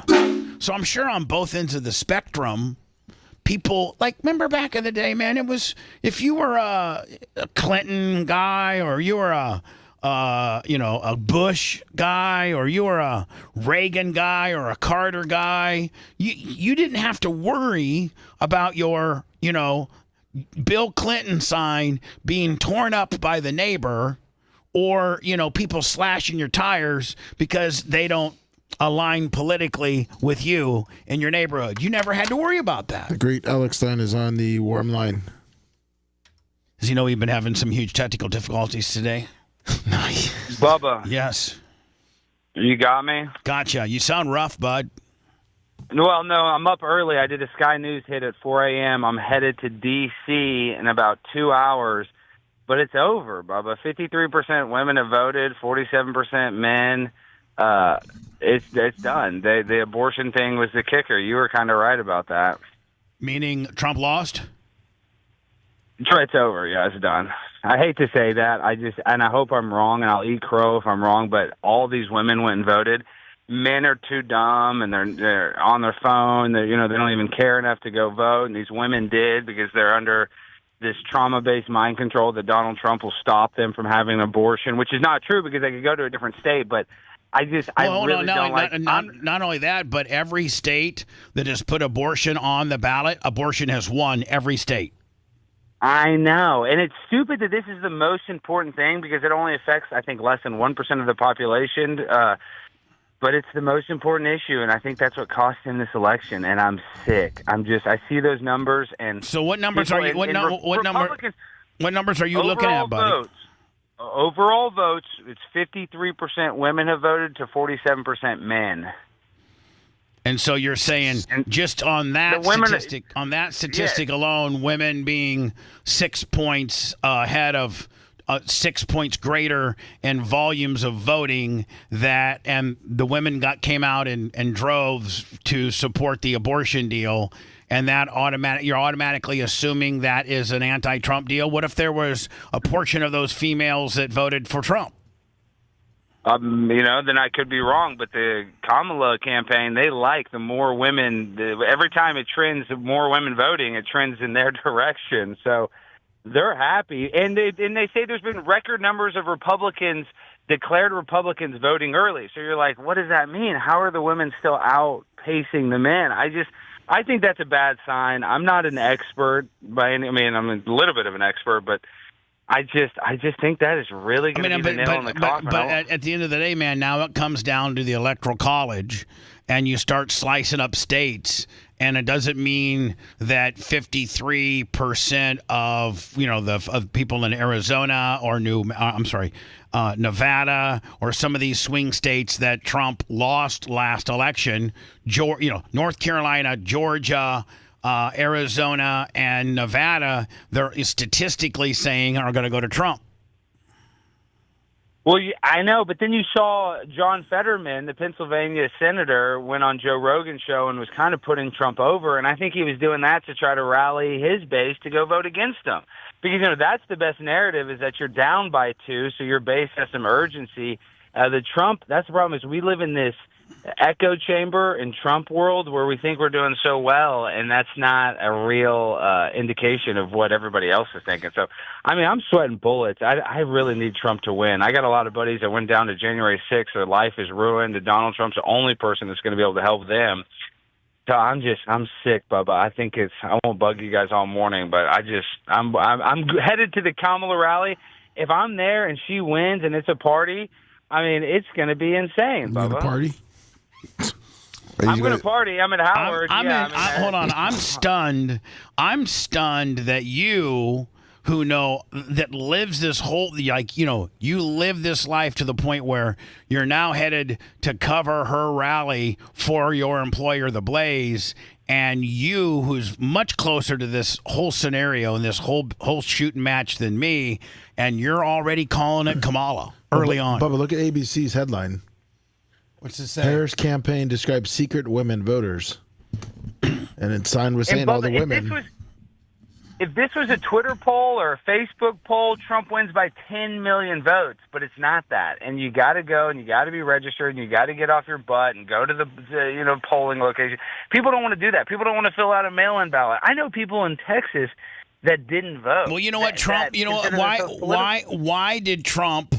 Why did his handlers and his advisors, why couldn't, and I'm just asking you in question form, seeing how bad abortion has gotten its ass kicked in every state where it went on a referendum or a ballot, and tell him and say, you need to change direction. And I know he has, and he said, hey, listen, I'm not the guy that really can do anything with abortion. We've sent it to the state level. But he could have been a lot more clearer and a lot more pro, let me tell you how this really pans out, and accentuated every state that put abortion on its ballot.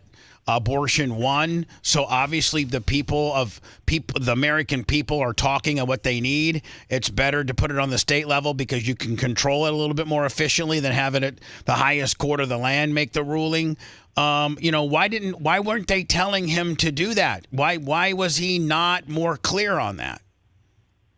Well, two things. His base loves that he got rid of abortion, but then all the DeSantis people within his own party that don't like Trump, when Trump even started messaging that he wasn't, he wasn't against abortion. If you notice that at the beginning, less than 7 or 8 months ago, there was a huge strife between the conservatives because they didn't think Donald Trump was pro-life enough, even though he's the one that put the Supreme Court justices in that got it to the states issue. And he was saying, listen, it's up to the states. And there's people on the conservative side that are saying, oh, he's not pro-life enough.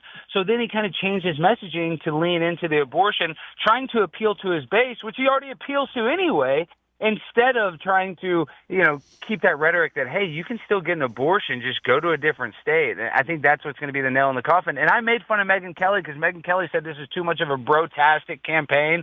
And now I'm like, she was probably right. When you say it's too much of a brotastic, meaning like Hulk Hogan coming out and Hogan coming out whacking off microphones and stuff like that.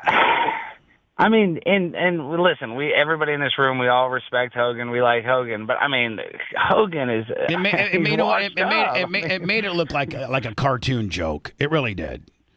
It was cool at the RNC, but I don't know if he needs to keep going out. And then, it's not Tony Hinchcliffe's fault, but then that stupid Puerto Rican thing kind of, that created a here's where it all comes down to, and I think you'll agree. They had J-Lo come out right after the Tony Hinchcliffe thing, man. They rallied the Puerto Ricans. But here's where it all comes down. Here's the deal. I want to say this. J-Lo spent 30 minutes talking about how much she likes Kamala Harris, but she didn't warn anybody about Puff Daddy. She didn't do anything, about that. You guys have seen all that messaging. Mm-hmm. She didn't warn anybody about how bad Puff Daddy was, but Donald Trump, oh my gosh, he's so bad. Had he picked Nikki Haley or Tulsi Gabbard, it would be a cakewalk right now. Why he picked J.D. Vance, who's even more conservative than him, I don't know. But Tulsi Gabbard and Nikki Haley would have evened out the woman deal. If it's going to come down to women, then he got bad advice on who to pick for VP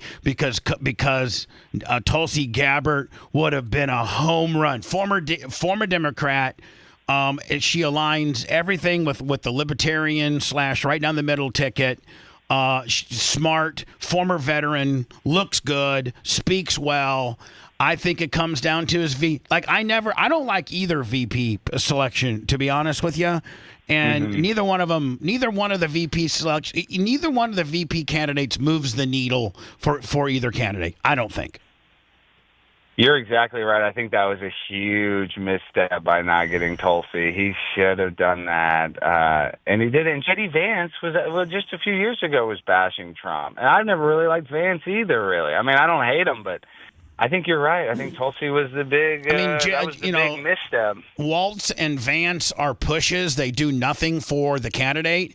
Meanwhile, and listen, Kamala could have got Shapiro. He would have been a far better selection for her. As far as moving the needle. But if it's going to come down to this, if it comes down to a woman thing, and you had two really strong women that you could have made VP that everybody likes. One was got second to you in the prime. One finished second to you to be the ticket, and the other one is just a rock star. And you picked some no-name conservative evangelical out of Ohio, it's not because he was going to deliver you Ohio. You had Ohio. You needed your VP to deliver you the woman vote, and J.D. Vance doesn't do that. Period. He does have pretty eyes. Before I go, I just want to say that I called it. That I think Trump's going to lose. I hope I'm wrong. Seth, how happy is Seth right now? He has to be like a pig in poop right now. He's so happy. You know what? If I can answer for Seth, and then Seth, you answer. I think Seth's as over it as we are. Seth, back to you. I was told not to poke the MAGA bear, so I'm not going to have any comments on the matter. Go USA. USA. Listen. Hold on. Like this morning. This morning, it says Donald Trump erases deficit against Kamala Harris and final pre-election post poll, and they got him dead heated at 50. So, we don't even know what we don't even know what the truth really is. We don't even know that the statistics that you're given are the truth. Because we know the early voting results. We know that. That is the only truth we know. The media wants this to be pro wrestling. Donald's gone from a -5 up to a 50-50. Of course, that's the way it pans out the day before the election. Otherwise, you're not going to watch this particular news source or even pay attention or click on it. Of course, they come down to the last minute 50-50 Zoinksvilles. Who's going to win? I don't think that I don't buy necessarily your prediction. 53% of the early voters could have been women, but that doesn't have anything to do with the Electoral College. If you break it down on states that they're saying he's going to win versus she's going to win, it all comes down to Pennsylvania. well, how dumb of an electoral college or system we have that one state decides the president of the United States. But that's what's going to happen. But hey, listen, if I'm wrong, then I'll eat crow and I'll say I was totally wrong. I don't think I will be. But this is the last thing I want to say. It is all fake, though. It's just Macho Man Randy Savage versus Hulk Hogan. It's all just meant to divide us. Really, at the end of the day, Donald Trump, if he got elected, it's going to be chaotic. If she gets elected, it's going to be chaotic. So either way, it's how much do our how much does our on your with regards to your opinion, and maybe throw a Dan in there too, but let Alex go first. How much does our lives change with either candidate? How much do our lives change with Trump? Alex, you first. Trump, honestly.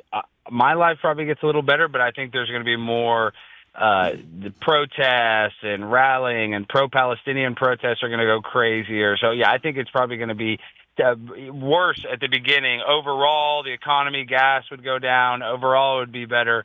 In the meantime, it will be better if Kamala wins, temporarily, but in the long run, it'll be much worse. That's my over to you, Dan. Well, I agree with a lot of what he's saying. I think that if Trump gets reelected, I think the economy will rebound. I think inflation will be quelled. I think fuel prices will go down. I think that we will be in fewer wars. And so I do think it will affect us. I think that there will be a small, brief uptick in people pissed off. And then I think it's going to go bye-bye. And I think everything's going to be happy-go-lucky, and it's going to be a wonderful world. If Kamala wins, we're going to be stuck in a very slow, stagnant, frustrating economy. We're going to probably be in a third world war. Gas will probably be $5 a gallon, and we'll be voting for people on our cell phones next time. And yeah. I mean, are we going to lose? Is America? Are you statistically going to be the minority as an American, black, white, indifferent, and the influx of people that aren't Americans are now shoulder to shoulder with us, and there's so many of them? Well, Bubba, you just nailed it. We're going to become a globalist country. It won't be America first. It'll be about globalism. Right. And it'll be about. Dr. Dan was exactly right. Yeah. It'll be about everybody needs an opportunity to come here, and everybody needs a little $50,000 business loan, and everybody needs to be put up in a hotel, and everybody needs to, that's what I'm most afraid of, is the fact that Americans, regardless of your ethnicity, your religion, your voting affiliation, Americans, just straight Americans, could someday potentially, under an administration like Kamala, continued by other administrations, we could be the minority in our own country. In my opinion. That's a strong possibility. And the last thing I'll say is this is where it's going to affect you and I, Bubba, is now the First Amendment is on the line. Free speech, they're always going to tell us we have free speech, but they're going to start limiting what we can say on Twitter, X, all that stuff's going to come back. Censorship's going to come back way worse under Kamala. Which is so weird, because the Dems were so involved and so invested in the ability to protest and the ability to express your thoughts and have a counter narrative. But then when they're in charge, God forbid you disrupt the narrative, because then you're the devil. Man. Hold on. It's such hypocrisy. But by first-hand knowledge experience, and not Alex nor you or anybody can give you this experience. And that is, all of my First Amendment FCC issues never happened under a Democratic-led president. All of my $755,000 fines and all of that were under, I think, Republican. Who was the president in 2004? Bush. Thank you. Clinton, I was clear sailing on Clinton. Clinton didn't care about bad words on the radio.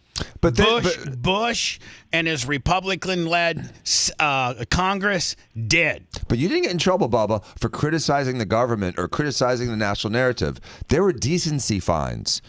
And so, the Dems don't care about decency, but what they care about is if you disagree with them. They're two completely different categories. Let's be dirty and talk good about Kamala. I love Kamala. She's hot. Now let's talk. And Bubba, let's talk dirty. And Bubba, That wasn't a right versus left thing. That was just because Janet Jackson whipped out her titty. Everybody was up in arms. That was kind of a bipartisan. Yeah, I know, but thing. here's the deal, man. They took a television issue and made it into a radio thing. I know. That's what was the worst for me and Howard, the fact that, hey, listen, we don't have anything to do with the Super Bowl halftime, and it's not even on our forum. We're in radio. And they made a television deal. You didn't see Janet Jackson and Justin Timberlake get canceled or lose their gigs. Nope. Well, there's a saying, when you're a hammer, every problem is a nail. So the government trying to fix something, they're just going to make it 10 times worse. Like trying to censor the Super Bowl, they go after Bubba the Love Sponge and Howard Stern on the radio. That's exactly how the government works. Doesn't make sense. I hope you're wrong. Maybe statistically, 53% of the early voting has been women, which tends to skew more Democratic with the main issue being abortion. But I think if you break down and the statistics aren't you hearing that these swing states are all red? I'm just telling you, North Carolina, Georgia, Arizona, Nevada, and maybe New Jersey are all potentially red. I'm hearing all kinds of different stuff. I'm hearing Iowa is going to go to Kamala. So I don't know. I don't know, but I do know that women are the only stat that I know is real is that more women have voted. They tend to trend liberal. And this abortion issue, when I went to Kamala's rally, it was on every sign, Bubba, reproductive rights, reproductive rights. It was the only messaging that they were trying to get through to anybody in that audience. So I think that's what's going to carry Trump at the end of the day is that women think that he wants to stop them from getting an abortion. And they don't even use the word abortion. They say women's rights, reproductive rights. They make it sound like it's this, really fancy thing. But at the end of the day, it's all about abortion. And I think that's what's going to be the thing that's just the hurdle that Trump can't get over. On my 270towin.com, which have you been to that website? I have been there, yeah. So I'm on there now. And I got what they're saying is going to happen, and it's 268 Donald, 251 Kamala with Pennsylvania. I got North Carolina, Georgia, Arizona, and Nevada going red. Minnesota, Wisconsin, and Michigan going blue. That puts it at 251 to 268 with 270 needed to win. Pennsylvania is the only one that's not in play, and wherever Pennsylvania goes, the election goes. If Pennsylvania goes red, it's 287, 251. If Pennsylvania goes blue, it's oh my God, listen to this. If Pennsylvania goes blue under these conditions, Alex, it's 270 Democrats, 268 Republicans. Well, then they do a Continental Congress or whatever. You only need 270 to win. So it would be 270. Okay, yeah. Well, it goes two. Yeah. So if she wins Pennsylvania, Michigan, and Wisconsin, and he wins North Carolina, Georgia, Arizona, and Nevada, which all of them are 270 to 268. Yes. Oh my gosh. Philly though, they're going. If they don't they don't declare the winner the night of the election, Philly's going to cheat, Bubba. We're toast. Philadelphia, it comes down to that place where they have Kensington Avenue is an open drug den. It's not going to be good. I'm not laughing because it's funny. I'm just laughing because it's bad. I hope you're right and I'm wrong. We'll see. We'll know tomorrow night. And I'll call in. Are you guys gonna be live on the air? Yeah, we're gonna call in. We'll be live. We'll be live on the air starting about 8. All right. Well, I'll talk to you fellas tomorrow. We will see. All right, guys. You sound, man. This is the most bummed out I've talked to you since your mom. I'm sick, Bubba. Well, it's not that bad. I'm losing my mom is 10 times worse than this, but I'm just telling you, I'm sick. Gas prices aren't going to go down. My buddies from January 6th, their lives are ruined. They got no hope now. If you're a first-time mom, you're going to be happy. Hold on, Lemmy. If you take New Jersey, what you're saying that they're saying that maybe New Jersey goes red. Possibly, yeah. Well, I mean, what's the plus or minuses early on? What do they got it? Still right now at 9, but that's just the polls. Yeah. 9. No, but they're Bubba. The news even saying Iowa might flip to blue. So they're just coming out with all this. Is different California stuff. in play? No, California's not in play. But look at Bubba. Vegas is never wrong. Yeah, now hold on. Vegas is never wrong, and Vegas has still got Trump at a plus 140? No, minus 145. I mean, a minus 145. And Vegas is never wrong. No, they had the Niners winning the Super Bowl this year. No. Let me actually Google when's the last time Vegas was wrong on a presidential election. All right. Hey, Alex, what's your plan for tomorrow night since you're going to be in enemy hostile territory?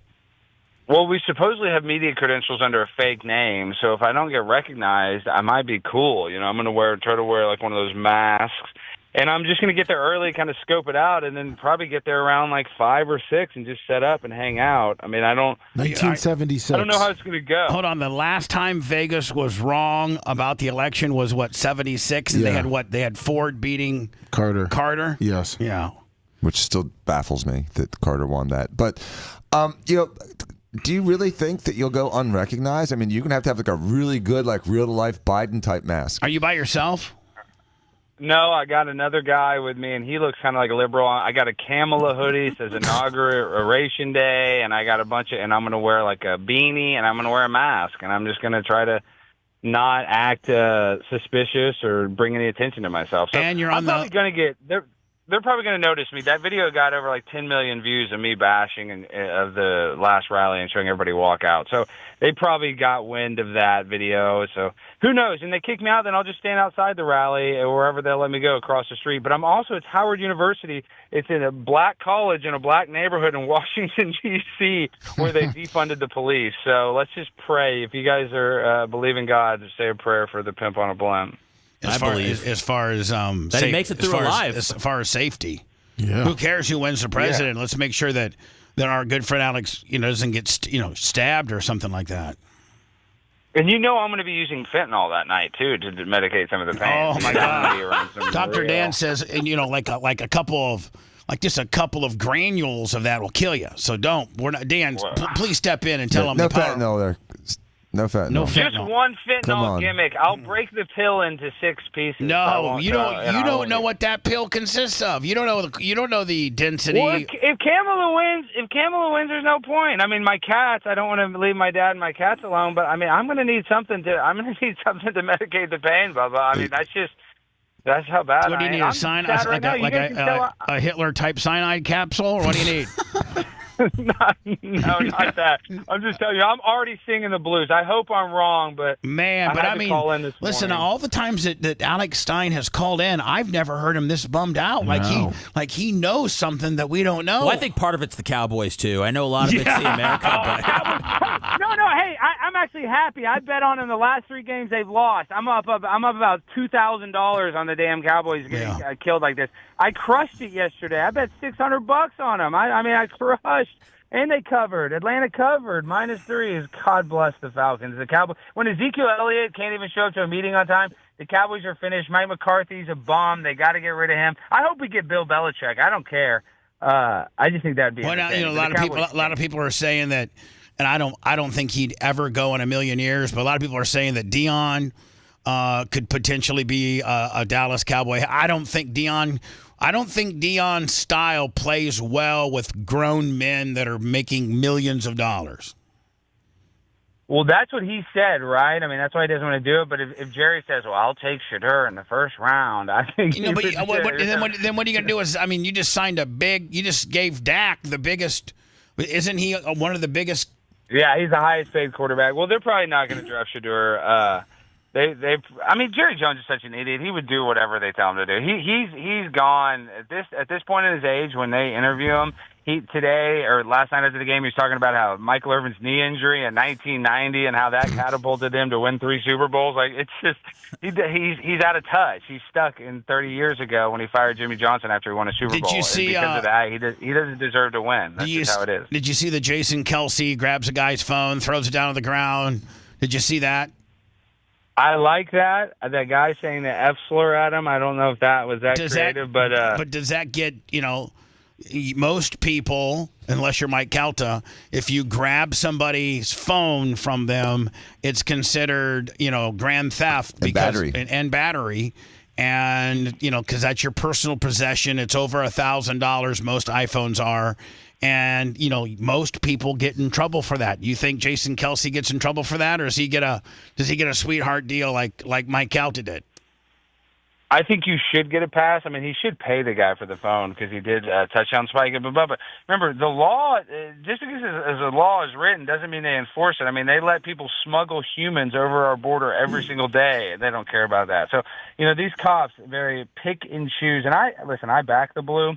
But if you're putting your faith in the cops protecting you, that's not going to happen. And when you go up and you confront Jason Kelce, a guy that's probably got CTE, 300 pounds, Hall of Fame football player, you can expect to get a reaction from him. So I don't know. I loved it. I don't care. He didn't hurt the guy. I don't either. I just got kind of a firsthand experience in this situation. Oh yeah. And it just. But that's a little different too. That was a woman. That was a man on woman. That was more egregious what Kelce did. But hold on. And he took her phone and then erased things on her phone. Like took it, not just slammed it and spiked it, but actually went through her phone and erased the videos that she had of him.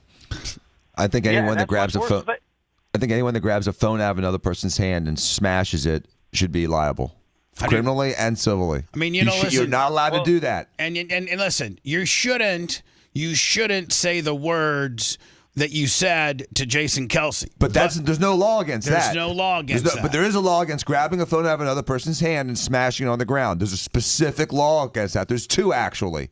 And he broke those laws. Now, he can plead out. He can get probation. He can get a slap on the wrist. He can pay the guy for the phone. But he should be in trouble. You can't grab the phone out of another human's hand and smash it on the ground. It's illegal. Just like you can't slap someone in the face unless they're threatening you physically. You can't do that. It's illegal. And people that do that should get in trouble. Yeah, but, Marshawn Lynch, he knocked me down, and he took my phone.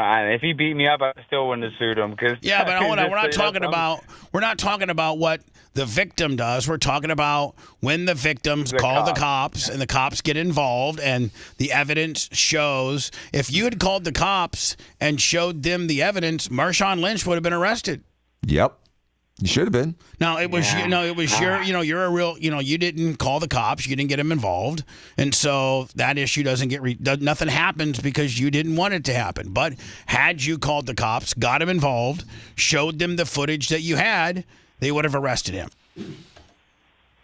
And I'm a Cowboys fan, so actually now you're right, Dan. I'm gonna go report that. I want his ass in jail. Oh, sorry, I don't know if I can say that. But Alex, I've been to the stadium in Dallas, and Cowboy fans are about as nice and pleasant and sociable and amicable to the other team as I've ever seen. And I've been to probably 25 stadiums, so it's the Cowboy fans are not dicks. They're nice people. No, you're exactly right. We always get the reputation that we're too nice to opposing teams. Mm-hmm. And a lot of teams, and a lot of fans like us from across the country. So Green Bay, like when we play Green Bay at Texas Stadium, Bubba, it's 50-50. I'm not even I've kidding. been there. I've been there at a Green Bay game, and people are like, man, good game, good game. But when I went to the 96 NFC Championship game, Dallas beat Green Bay, and there was no problems because the Packer fans are polite and they know football, and the Dallas fans are, Southern hospitality. So you only got problems with like the Eagles and the Bills. Those are the people that have California teams. All California teams. The Raiders, any teams in California, they'll shoot you outside the stadium. Right, they're a bunch of assholes. Yeah. So anyway, listen. Hopefully your spirits are raised a little bit when the electoral college starts getting locked in tomorrow, and you see that indeed Iowa's going to be red, and Arizona and Nevada is going to be red, and Georgia's going red. Again, it's all coming down, to Pennsylvania.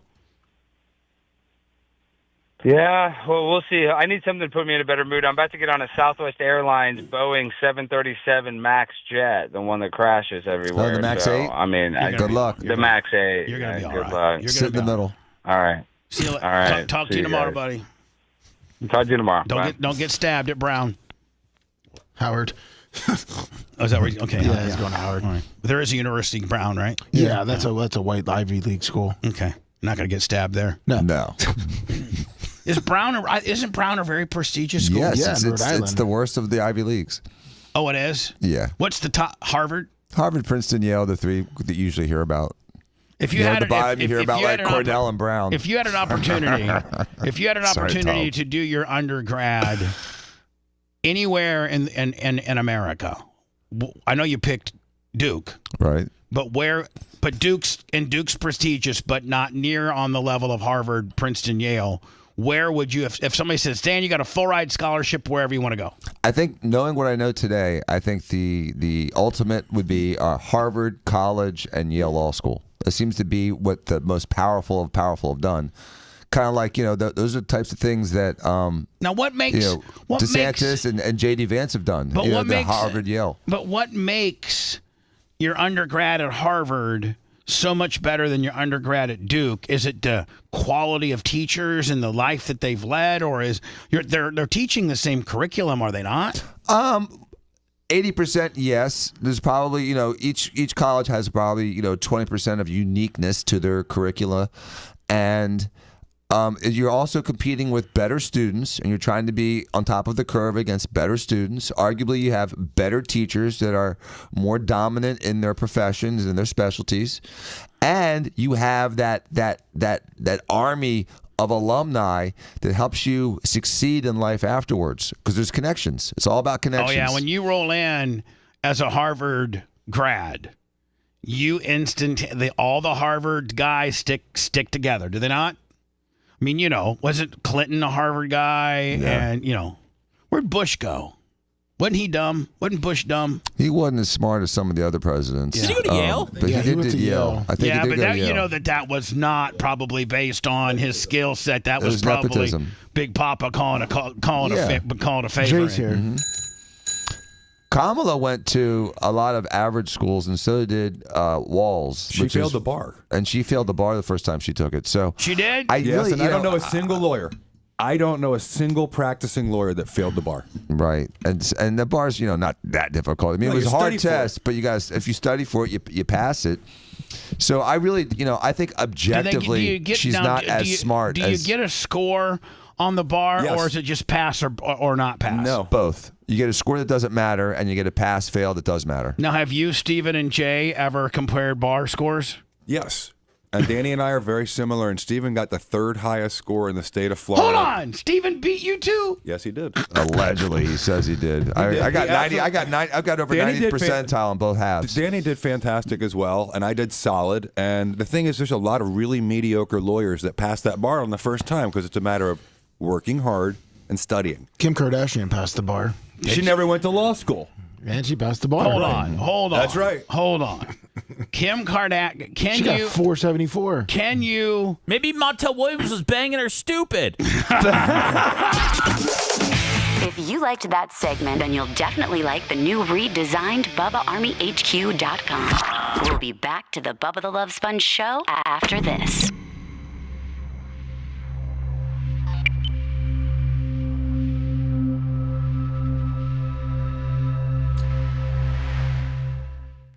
Follow you around for a year. And then they help her study for the bar. She studied for the bar. She's not dumb. She's very No, I smart. never said she was dumb. No, I know that. Her parents were. Her dad was brilliant. She's very smart. She's got good genes. Crazy genes. Morning, Smart Red. genes. Morning, Jay. How you doing? I'm okay. How you doing? Not too bad. Morning, guys. How you doing, Bubba? Good, buddy. Just trying to stay out the way, my friend.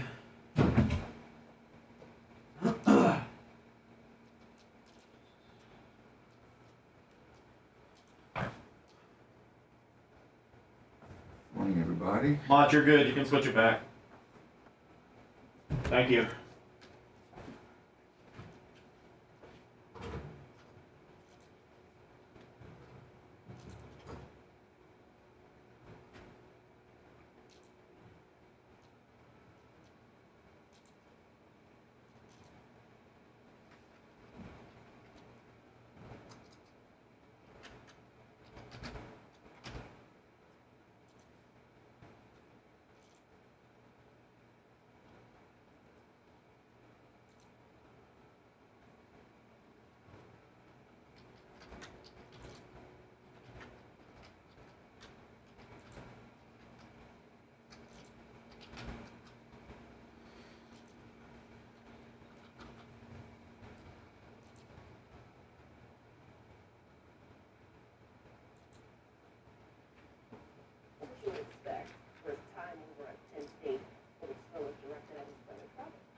XL. How you doing?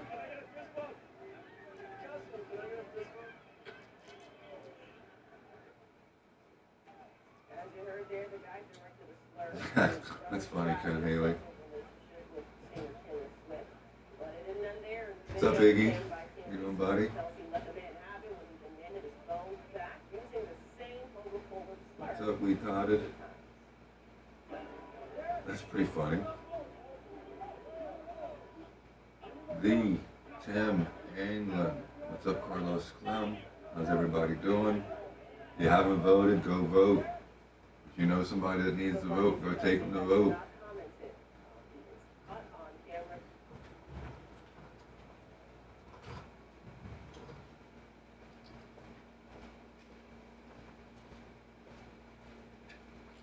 Wayne Folis, how you doing, buddy?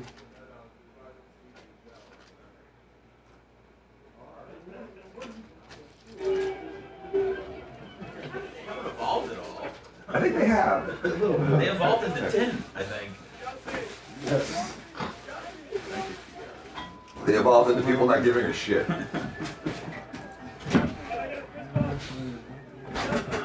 Get that moonlight off that dash.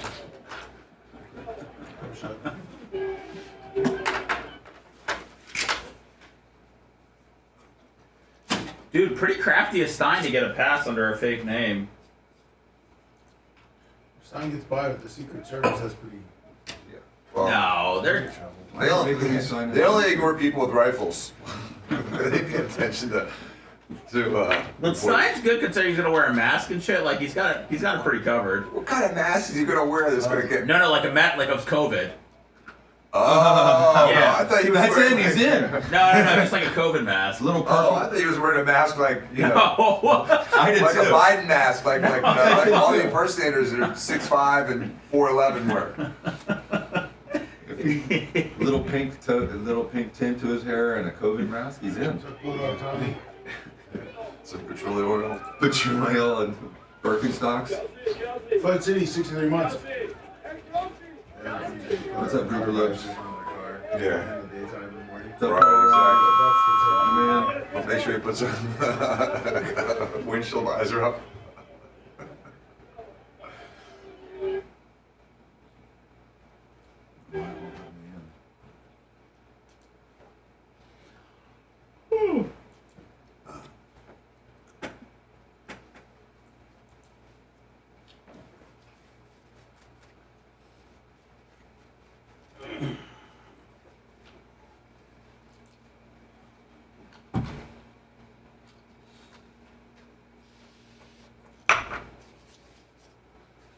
What up, Paul?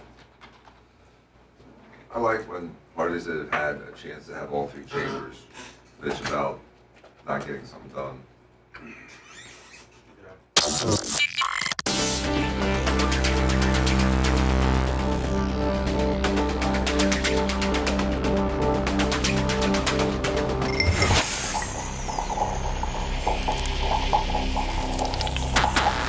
Broadcasting live from the Aquabito Studios, aquabito.com/Bubba. It's the Bubba the Love Sponge Show.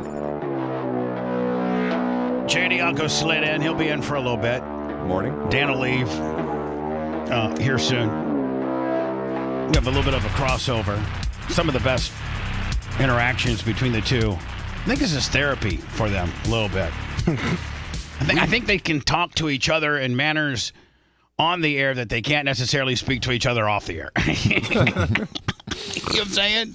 I think you guys both run a little loose here on each other, but if you're at the law firm, you might have to have a little bit more decorum, and you couldn't quite get into it.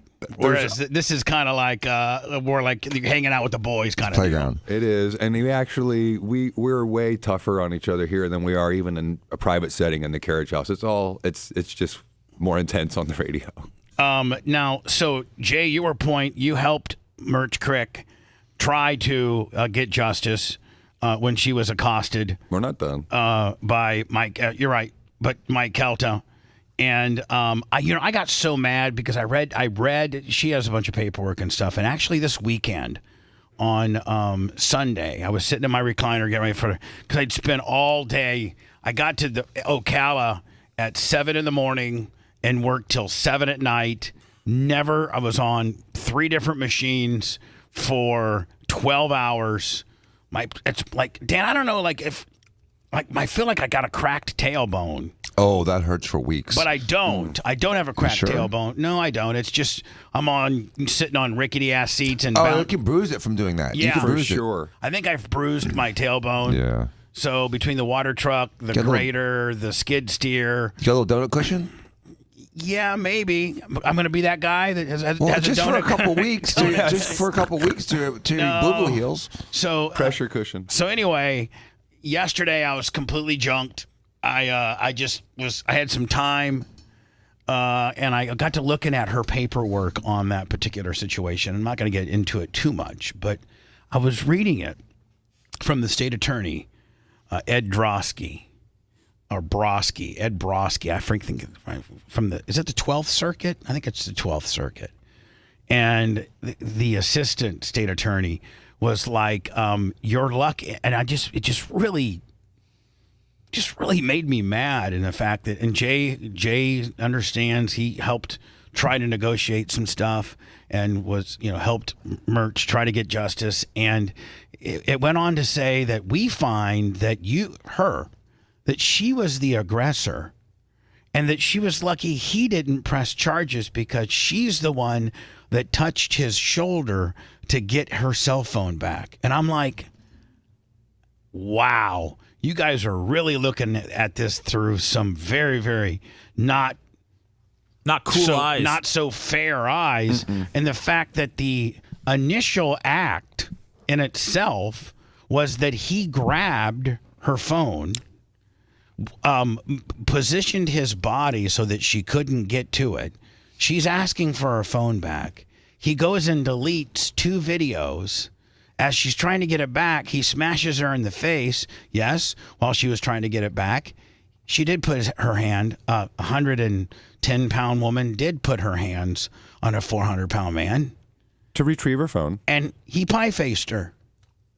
And they didn't, I just couldn't for the life of me understand how they were able to not file charges. Now, a lot of people I'm not trying to rehash old news, but a lot of people don't realize is that he was Mirandized. Mm-hmm. And I've never known. Now, Jay, I know you're not a criminal guy, but God dang, you've been in law about 1 million years. Mm-hmm. I've never known a person to not have that has been Mirandized never to be apprehended. I've never heard of someone being Mirandized and not arrested. Right. So he made one phone call. The person, the female officer, Mirandized him. She then got a phone call, and then walked out. And I'm like, man, if there's not a bad guy in the woodpile here, then who is? Didn't this happen to a golfer maybe a month afterwards? And he got arrested. So, and I use this scenario. If I did this, and I consider myself to be someone who has a good reputation in this community, I give to the NAACP, I support local law enforcement, all these things. Regardless, if I did this to my wife, if I took her phone from her, and it was on videotape, and it's on video, and all she did was simply try to retrieve it from me, her property, after I physically strong-armed it from her, and then I swatted her in the face like that, I'm going to jail. Yeah. Period. So's Dan. 10 out of 10 times. So's Seth. So are so's you. Lummy. You may go to jail twice. Yeah. So's Lummy. Lummy for sure because of the size difference. That's actually that's the comparison. Yeah. Yeah, for real. Do it with Lummy and Ashley, and he's going to jail. And rightfully so. Not to call Ashley, big or anything, but she's a little bit larger than Merch Crick. Merch Crick's teeny tiny. She's like, 5 foot, so. I mean, Ashley could whip Lummy's ass. I'm just going to be honest with you. Exactly. She knows where to kick him. So does Walker. So here's the thing. Travis Kelce, we're watching this, and listen, it's not cool in any way, shape, or form for what the smartass fan said to Travis Kelce. Kelce. What's that? Jason Kelce. I'm sorry, Jason Kelce. Travis Kelce's brother, formerly a Philadelphia Eagle starting center. Good one. Really good one. Travis Kelce is the brother of obviously Travis. Jason Kelce is the person we're talking about here. He just retired last year. This is his first year of not playing. And he went to the Penn State, was it Ohio State Penn State game? Yeah, he was at College Game Day. He was kicking the field goal for Pat McAfee's thing to raise money for the Hurricane. And he's a good dude, man. Yeah. And he's a good, funny guy. I've never heard a bad word about this dude. But he's a guy's guy. He's a big dude. He's a former offensive center, lineman. didn't he? Yeah, he's former offensive lineman and I think he won a Super Bowl. Is he a first-time ballot guy, Seth? Yeah. I think so. I think so. For a center, too. I mean, centers don't get in the Hall of Fame that much. But he had an impact in the game. Well, and he also has a championship. Yep. So, and the co-host of a huge podcast, he's remained relevant. He's just a good dude. I think he works for ESPN, doesn't he? Yeah, he does. He just put out a Christmas song. He's a good dude. He's a good dude.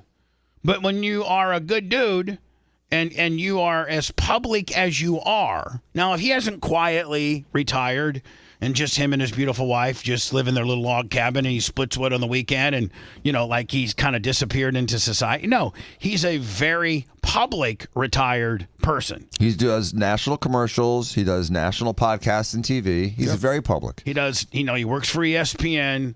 He's very public. Not that matters. You can say anything you want to anybody, including the president. You could yell obscenities to the president. Mm-hmm. Say, hey, Donald, you suck. Wish I would have hit you. I said it to Schumer. You can say it wherever. You can say pretty much whatever you want. Now, you can't say, hey, Donald, I'm going to get my gun out here and shoot you in the face. I mean, you probably can't say that. No. Secret Service is going to have a problem with that. They're going to be talking to you. You might do some time for that. But you suck. You should be ashamed of yourself. Yeah. Go home. Right. Hey, Kamala. Man, you got a You're a joker traitor. mouth. Look at you. You can say all those things. But that ass I'd die for. Woo. Like You can call names. You can say whatever fat you ass. want. You just can't threaten him or create a false panic fat or a ass. false threat. How many times I've heard, hey, fat ass? A lot. So when a guy rolls up to Jason Kelce and calls his brother the F word slur, and says he's the F word. I probably could say it because I'm talking about it in the news form. Or you don't have to push your luck. Okay. But he calls his brother an F word, which is somewhat of a gay slur, I guess. Doesn't rhyme with duck. Yeah. You know what? It rhymes with maggot. Okay. Calls him a maggot. Mm-hmm. He says, "Hey, your brother's a maggot For dating a girl. yeah."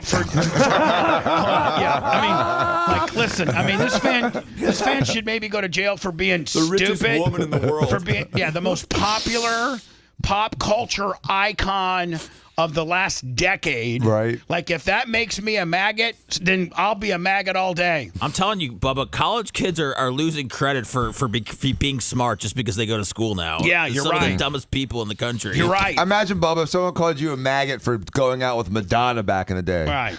Oh, I'll be a maggot all day. long. Yeah. So this guy, obviously, and the problem is everybody's searching for clickbait. Everybody's searching for that viral moment.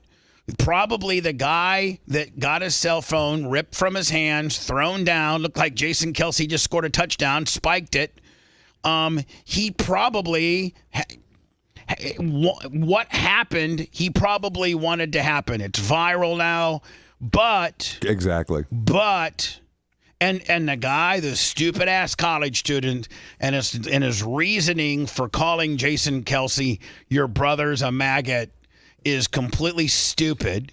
We all would be there's not a man in this room that wouldn't be a maggot if we could date her.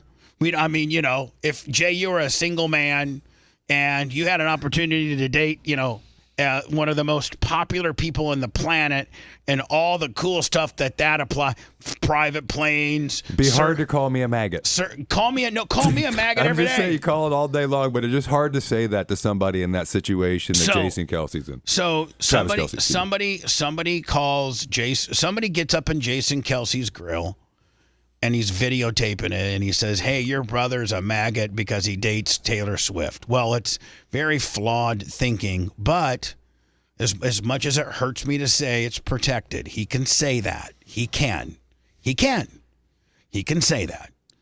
That's just sometimes you don't appreciate the First Amendment until it offends you. And Kelce can turn around and throw your damn phone. Well, right. No, he can't.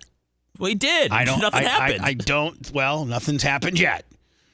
I'm just saying nothing's happened yet. This is like we could do freedom of speech all day, or you could talk about a generation of kids that were raised on the internet and don't understand that like there's actual real people, and when you say the stupid things that you've said online to a real person, there's actual real consequences. Now, I'm not saying that person should be held responsible for every single idiot that's been raised online, but at some point, like there has to be lessons taught to some of these morons. Well, I mean, but so let me just play it. Caught on camera, Jason Kelce going viral for not what you would expect for his time over at Penn State just yesterday. So the former NFL star was filmed smashing someone's phone after a homophobic slur was directed at his brother Travis. Kelce! Hey, Kelce! Kelce! I feel your brother's Kelce, can I get a fist bump? Kelce, can I get a fist bump? Grabs the guy's phone. As you heard there, the guy directed a slur to his brother that'll Travis learn your file. Yeah, hold on. With singer Taylor Swift. But it didn't end there. In the video obtained by TMZ Sports, Kelce let the man have it when he demanded his phone back using the same homophobic slur 3 times.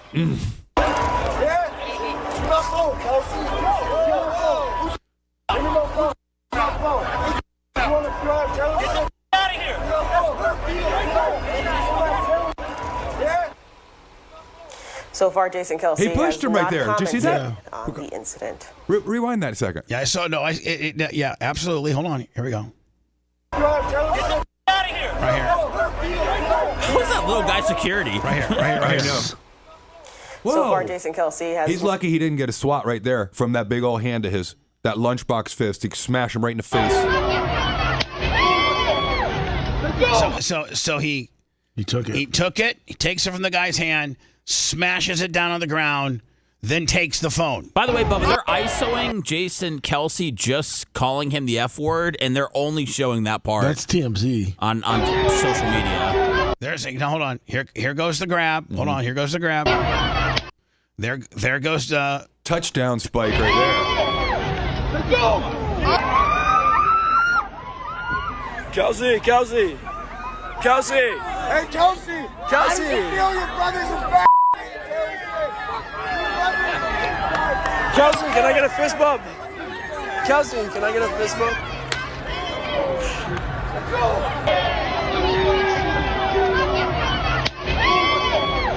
Let's go! I got mixed feelings on this one because a lot of me, I understand what he's doing. If someone said that to me about my brother, I don't know what I would do, and I may lose my mind. I know Danny was very capable of doing this, very capable of grabbing a phone and throwing it. But if it happened and you're a famous person, you should probably have your hand slapped and say, okay, here's $1,000 to the guy. Whatever, you're going to arrest me for a misdemeanor, PTI, pretrial intervention, nothing happens. Just like Charles Barkley when he threw that glass in the Orlando bar at the guy's head. But I mean, at the end of the day, though, Jay, in its purest form, he did take the guy's phone from him. No doubt about it. If the phone is worth more than $1,000, now you got potentially grand theft. Can F around and find out, go into law? And a battery. The guy then the battery might cancel out because the guy pushed Kelce when he was, squatting down to grab the phone. So, but in its purest form, I mean, the golfer got in trouble. You said and you've proclaimed that every one of us would get in trouble if we snatched our girls' phones. Now, taking a step further on what Kelce did, he actually scrolled through the phone. That's different. That's tampering, isn't it? Destruction of evidence. And, so do you think that this is going to get charged? Do you think that, the guy's going to, the guy's got all the evidence in the world. How do you think this scores? I think it scores like Alex. If this guy doesn't make a big whodunit about it and he got his viral moment, then nothing's going to happen. If he becomes a victim and he goes and tries to prosecute, it depends on the prosecutor in that jurisdiction to see whether or not there's enough evidence. You remember when they look at all the videos, they'd be like, you really can't see on that video, can you? Who started it? So a prosecutor could certainly weasel his way out of it. If it was the Philadelphia prosecutor, they would never prosecute it because they let people, go out of stores with $900 worth of looting. So it just really depends on the situation. And because he's famous, like Calta, he's going to get a certain amount of favorability in the way people look at things. But I think if you look at its purest form, it's a taking, it's a smashing, it's destruction of property, it's over $1,000. It should be probably it's a felony in Florida. If that happened here, it's a felony. Right. But I mean, it's a felony battery. I understand, but it depends where it happens. That's the whole thing. If it happens in California, nothing's happening. Jason Kelce blows in a phone call, and all of a sudden, Well, didn't you go to Penn State? Who? Kelce. No, I don't think so. Where'd he go? He went to Ohio State. Is it Ohio State? Because it's at Pennsylvania, right? But it's Ohio Penn State game. Mm-hmm. So he went to one of those two schools. No, he didn't. No, he worked for ESPN. He went to Cincinnati. Okay.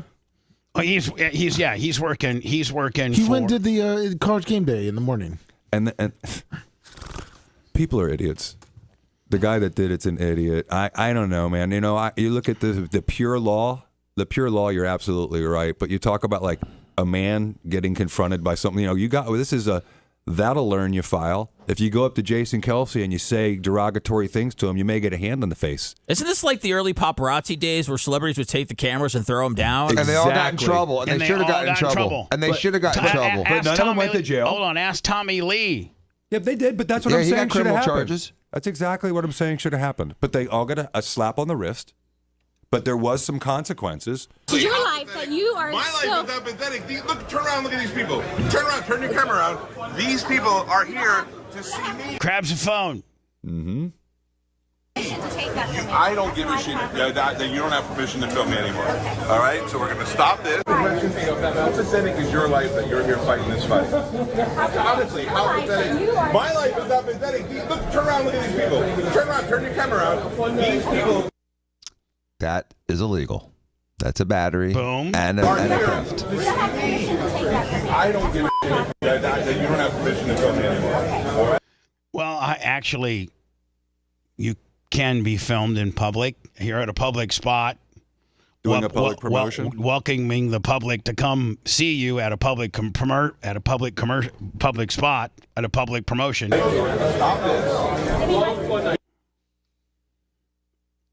Boy, this just makes me so. Oh my God! I just I know I'm bringing back old news, but I don't care. It's my show. And I was just reading through the paperwork yesterday, and they're like, they blamed it all on the merch crick, and I was like, they funded, but they start with her touching his shoulder to get her phone back. They don't start with the fact that he grabbed the phone, then turned his body so that she couldn't get to it, so that he could eliminate videos or erase videos that she'd been asking him questions. Back away from me. Back away from me. Back away from me. Oh, let's not forget that the African-American gentleman was a felon. Right, Jay? Yeah, security. You don't back away from me. You just got to turn out. Get out. They'll do you outside. Let me tell you something. That is disqualify. If there was any politician that said, back away from me, I'm going to smash you in the face to a woman. No, hold on. I think it's even worse than that. Hold on. Back away from me. Back away from me.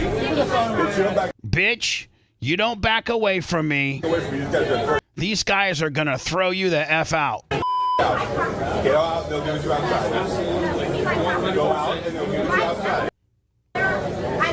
Go.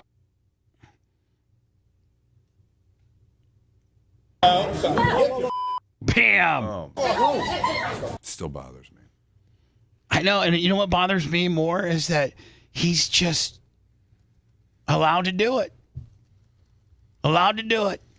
Not only corporately, but civilly and criminally. He's just allowed to do it. Bam! The anger. They you know what? Yeah. Got their hands on her, huh? Interesting. Both. He's got his hands on her too, huh?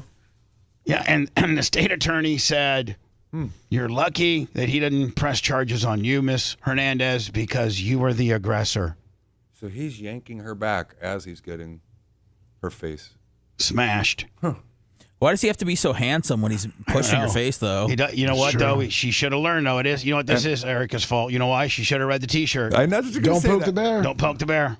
I mean, that it couldn't be any better for your closing argument photograph right there. Don't poke the bear. You're going to get punched in the face. Yeah, but then listen, like corporately, how can Cox allow these words? Well, you know what's interesting is she evokes the management by saying, Mike Oliveira, I want my phone back. So right there, you've got managerial input, knowledge, and involvement. Get the F off me, you. It rhymes with football, punt. Get the F off me, you punt. Yeah, I can't believe the radio still employs him after all this. And what's with the 100-year-old book in the foreground? Hold on. You know, you guys laugh, but I got to say, you know what that is? That's called her natural reaction to being assaulted. And so we like hold on one second. We like to laugh about it being Minnie Mouse, but I can't minimize what that is. What that is that's a visceral being Minnie Mouse. It's a visceral reaction that she's having. She can't control herself. She's having a visceral reaction. Her voice goes up octaves. She's in distress. So we like to joke about it because it's funny, but that's distress. You can hear the immediate change. F off me. Now you can see him. He's going through her phone. That's an upset person. F off me, dirty punt. Oh, my God. And they have no problem with this.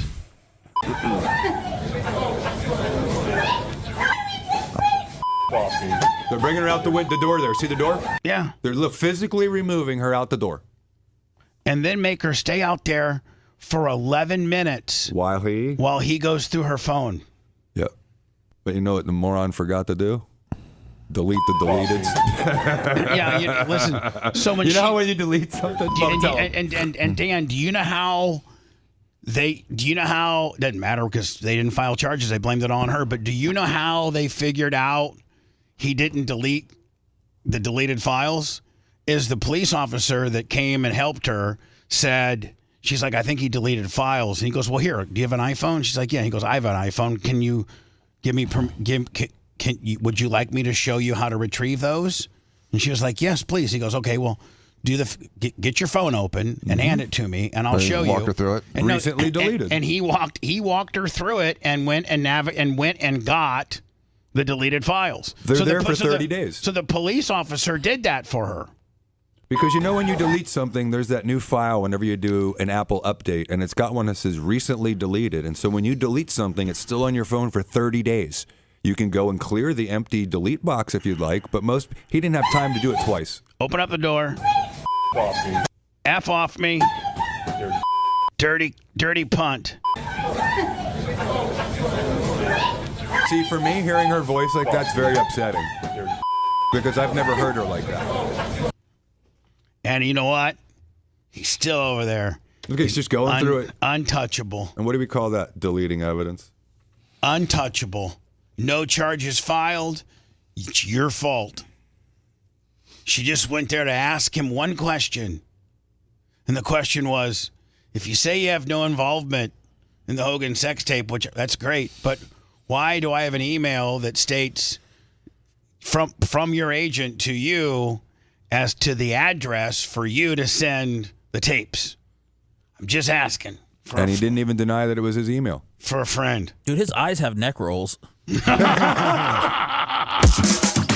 you want a deep dive into the Bubba the Love Sponge show from the past, go to BubbaArmyHQ.com. We'll be back after these words.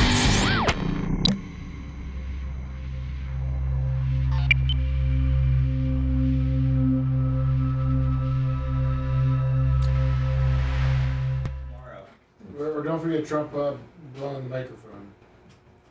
What's that? No, in the video we were talking about, I was telling Jay. Trump jerking off the microphone? Yeah, blowing it. I haven't seen that. Oh, I wish I could go beat his ass, guys. But I don't make a good victim. As soon as they found out who her boyfriend was, it was all over but the crime. You know? I mean, right, Jay? I mean, there's no other way, there's no other description. For Louis, 67 months. Certainly seems like many favors were blown in.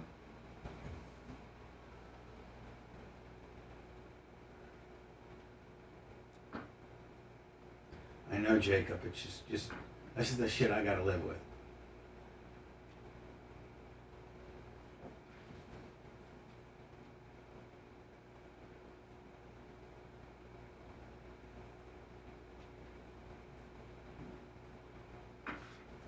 How bad do we get beat tonight? Let's see. How much we get beat by tonight? 14 points, Seth? I don't know, man. I don't know. The line's 9. Yeah. The line is 9. Yeah. It seems big. Jay didn't like my Bucks win. You see, Jay wants him to lose by 14. You know, Mount Plaisir. No, there's not gonna be any fucking fight. I think the Bucks can keep it close for economics. I just can't fucking understand how they. The Chiefs don't blow people out. Like, Yeah, that's the thing. they keep them around. It's not like the Bucks are the fucking Panthers. I mean, it'd only be a blowout if like Xavier Worthy got loose like 2 or 3 times, but like DeAndre Would you Hopkins. stop? Nobody's gonna fight anybody. I don't give a fuck if you want to be the promoter or not. Nobody's gonna fight anybody. Hopkins is more of like a chip away kind of guy. Yeah. They can dunk just like Kelce. This is public corruption. Good old boy. Fucking somebody counted blew a phone call. He was Mirandized. The female cop in the back. Since it was more 40 months. Got a text. Said, go home. Leave this one alone.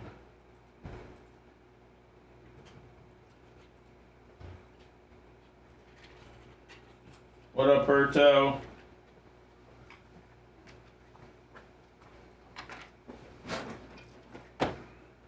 Big E, stop it before I block you.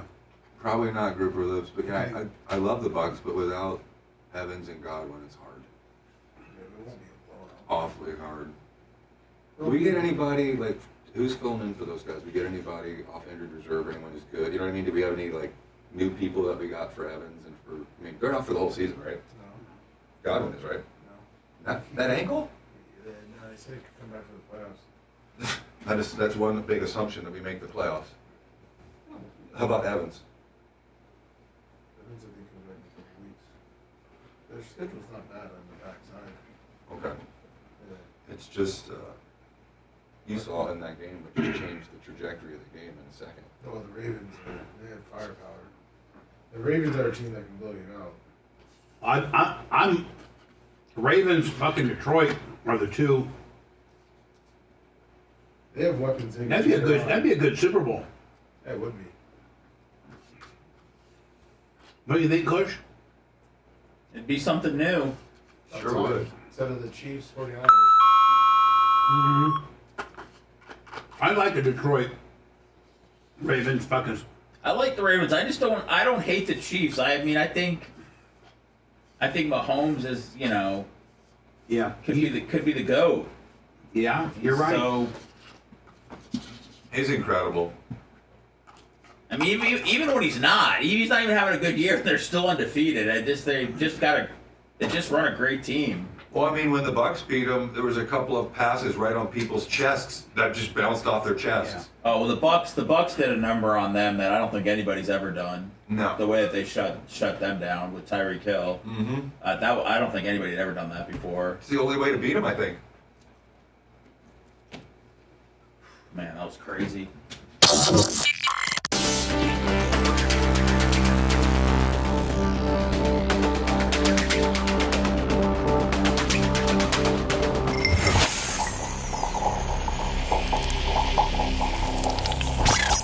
Broadcasting live from the Aquabito Studios. Aquabito.com/Bubba. It's the Bubba the Love Sponge Show. Lovey, who's on line 1? The number keeps changing, so it's just someone else now. Hello. That's how I feel too, sir. Hello? Yeah, go ahead. Hello? Yes, hello. You're on the air. Just wanted to let Dan and Jay know in case it helps them. Exact same thing happened to me in Pinellas County, and I was not only charged with battery, but it was even worse. I don't want to get into much of it on air, but well, hold on. No, first of all, hold on. First of all, nobody knows your name, so we're just going to call you Fred. Protection. And I could put. Let me see here. I could put him on protection. Protection works. Are you there, sir? Whoa. Yes, sir. All right. So I got you on. Looks like I'm on protection too, but I got. All right, I'm good. You there? Yes, yeah, I'm here. All right, so I got you on protection, which means you sound like you're, like Darth Vader. Digitalized. And your name's Fred, and we're not going to mention any time or year. This could have happened 15 years ago for all we matter. So let's walk through what happened. But your name's Fred, you're on protection, and we're not giving any time frame or city or anything other than it happened in, well, let's call it Pasco County, okay? All right, perfect. All right, so Pasco, what? Pick up the story from the top, Fred. What happened? All right, so the mother of my child. Turn the alarm off. Turn your. Are you trying to break in somewhere, Fred? The mama's car. Her car. Fred, have you gone from yoking phones out of bitches' hands to carjacking people now? Because it feels like you might be in the middle of a carjack. No, some moron at the gas station doesn't know how to work their key fob. All right, so go ahead, buddy. All right.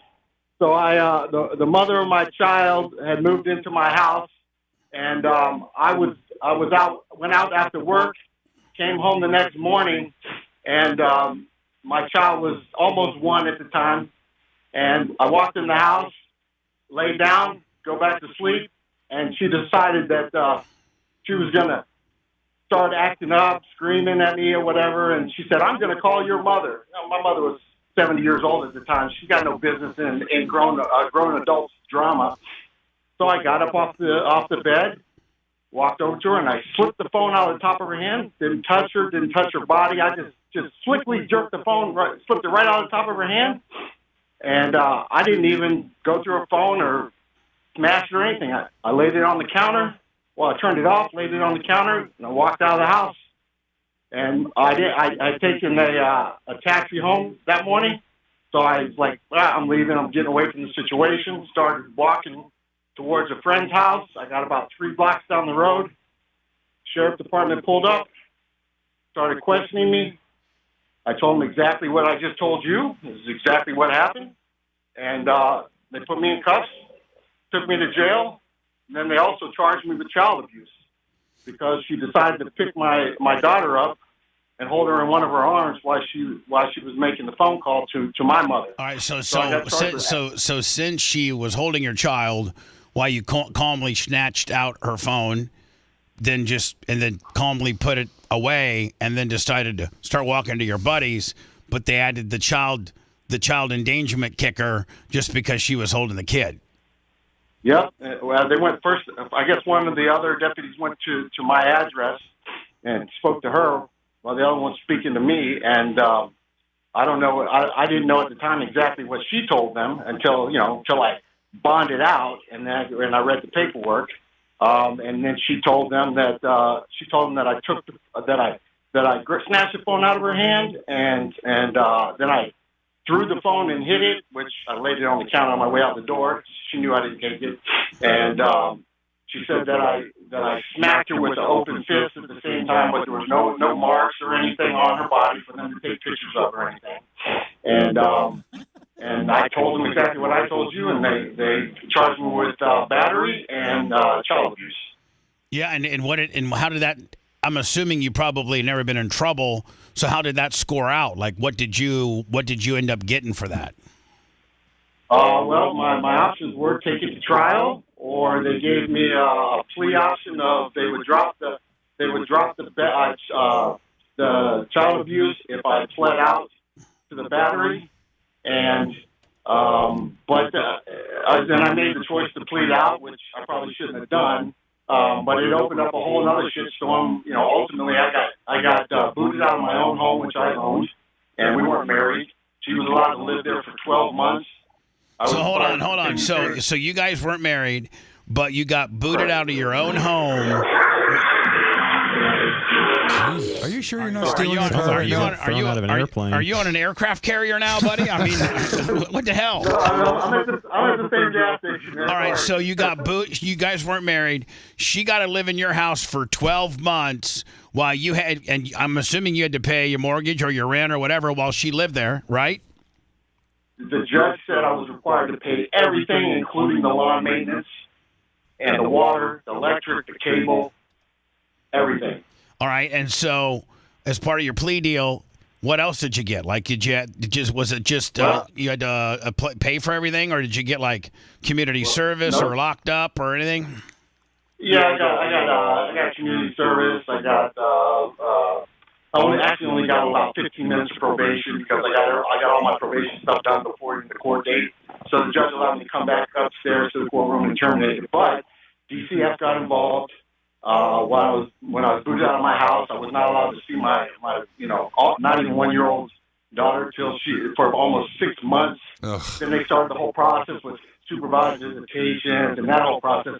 Ultimately, about a year in, I continued to fight it, and I ended up getting full custody of my daughter from the age she was 2, and she's an adult now. So that turned out well, but. You know, it just goes to show you. Just goes to show you, man. If the law is not evenly applied, and the reason why the Merch Crick got nothing, and Mike Calta still to this day, broadcasting my former job, is because he blew a phone call in, and it pretty much whoever he spoke with made all of this go away, and the fact that the Merch Crick is associated with me. Jay, can I ask him a question real quick? Jay, you've participated on various things, and you know that there is, for years I've been saying it. Double standard. For years, people be like, oh, whatever. But there is a huge Bubba factor in this area. There's a double standard for celebrity and rich people over poor people. And so can I ask you a question, sir? Sure. Did you have a public defender? No, sir. Did you have enough money to hire your own private lawyer? Yes, sir. Okay. You probably would have done worse if you had a public defender, because most people, the real prejudice in the criminal justice system, it's black and brown, but it's green. People that don't have the money to hire the just ask Don or whoever the lawyers are that get involved and make things go away before they end up in a situation like you are, where DCF's involved, you lose your child, you end up having to pay for a year for someone to live in your house that's not even your wife. But ultimately, you got your daughter, and that's incredible, because in Florida, to get your daughter, who's a grown-up now, way back when, so I'm assuming it's got to be over 10 years, 15 years ago, very, very difficult to get custody from a woman in the state of Florida. So you must have had a pretty good case to get your kid back at 2 years old. When they cuffed you, how long did you stay in jail for? Maybe 24 hours. Oh, okay. I wouldn't say I had great lawyers, and I wasn't wealthy at the time. I had enough money to hire them. But I'd say, in considering the case and then the whole process with DCF and continuing to, keep written records and do my due diligence to prove that, that I wasn't the bad guy, and that you got lying on purpose. You got opposite. Getting booted out of my house. It cost me about $50,000 cash, and it started me on the process to port them. That's for sure. Well, but you got, because you had a good lawyer. That's actually, you stayed out of jail. You ended up. It cost you money, but sometimes in the legal system, to be right, you have to have a couple little hurdles that cost money. And so ultimately, you were vindicated. You got custody of your child. If you had been a child abusing, wife beating man, you're not getting your daughter. So the justice system sucks and is slow sometimes, but ultimately it looks like it worked out. Yeah, for but hold you. on. If this guy gets arrested for taking the phone, why doesn't the next guy get arrested for taking the phone and pie facing and smashing? Because he didn't know anybody on the front side. Right. He had to hire somebody after the fact. And So these did you other see? people know someone on the front side. Did you see the footage that I played? Yeah, that's why I'm calling you, Bubba. I mean, you know who I am. Yeah. You know me, and I know you, but we'll talk about that later. Right. But I'm pissed Hogan, I got you. I'm pissed off about the footage. What's that? I'm pissed off about the footage. I'm pissed off that I got charged and Kelce didn't get charged. Absolutely. Why- And that's why I'm not the only case law, but I'm more than happy to participate in however I can. Not only did he not get charged, but they actually told Jay, who was an attorney, they actually told Jay and her that they're lucky Kelce didn't file charges for her being the aggressor. They deemed her the aggressor. That's in the letter. It's in the letter. Yeah. It's not in the letter, even what he told me. It's in the letter. I just don't That's the way of them covering their ass to make it seem like they have the upper hand and that she got off she got a little break. That's just not the case. Read the law. Yeah, no, we have. I got charged because it's the law. I've lost many a nights of sleep on the deal. Listen, had Merch Crick went there on her own accord, she's not dating me, she's not associated with me, she would have probably gotten the justice that she deserved, but it's the Bubba factor. It really is. By the way, she's a retired police officer who knows how to de-escalate a situation. I've watched her de-escalate a situation out in front of the BRN before, which was mind-boggling how well she can talk people down. She knows how not to be the aggressor. To make the little 5-foot person the aggressor in this situation, in my mind, is absurd to the highest order. How can you try to blame the victim? This is the worst victim blaming I've ever seen, literally, in recent years in this community. When can you think of another time? It's almost like she deserved it. She was wearing a short skirt, Seth. She's too pretty looking. She deserved it. Like a rape deal? Oh yeah, because she started kissing him and she was drunk or what? There's no excuse for rape. There's no excuse for sexual assault. There's no excuse for assaulting a woman. Period. There is no excuse for putting your hands on a woman ever for anybody who's listening. Period. Agreed. Unless you're Mike Calta and you're asked a question that makes you uncomfortable, then you snatch the cell phone from the person that asks you the question and ask her how pathetic your life is because people are here to see me and not you. Yeah. And I talk all the time about the importance of men and masculinity, and I'm trying to teach my son to be a respectful man, and that starts with respecting women. Period.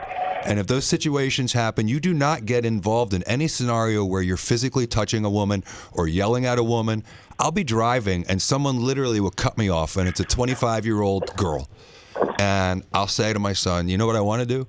I want to roll right up there, roll down my window and scream at her. But you know what's the wrong thing to do? For a 54-year-old man to scream at a woman. So I'm not gonna.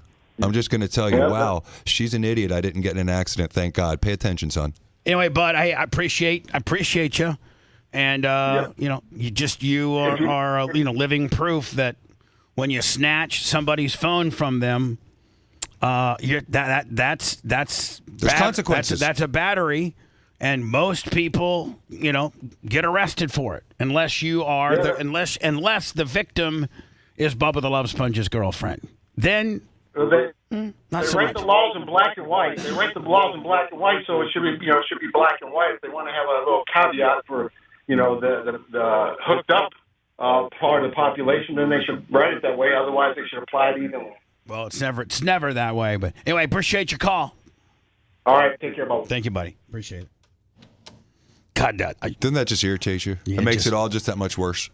I know I shouldn't be rehashing it, but I can't help it. It's okay. It's real. It continually affected her. She's still not okay.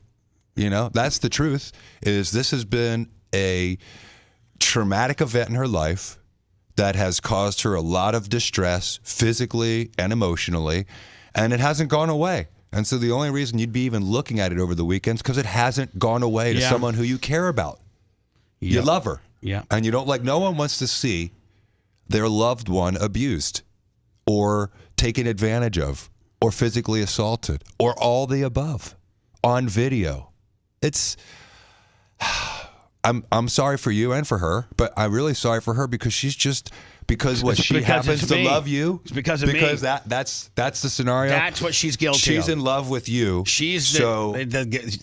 she's guilty of is asking him a question that irritated him enough to flip out, and it would have been all great. And they Mirandized him, and then they were told to leave after he blew a phone call in. But at the end of the day, as it all started shaking down and shaking away, the sheriff's department and the state attorney found out who her boyfriend was, and everything changed. Everything changed. You're listening to the Bubba the Love Sponge Show. If you want 24/7 on-demand Bubba and the crew, go to BubbaArmyHQ.com. The Bubba the Love Sponge Show will be back after this.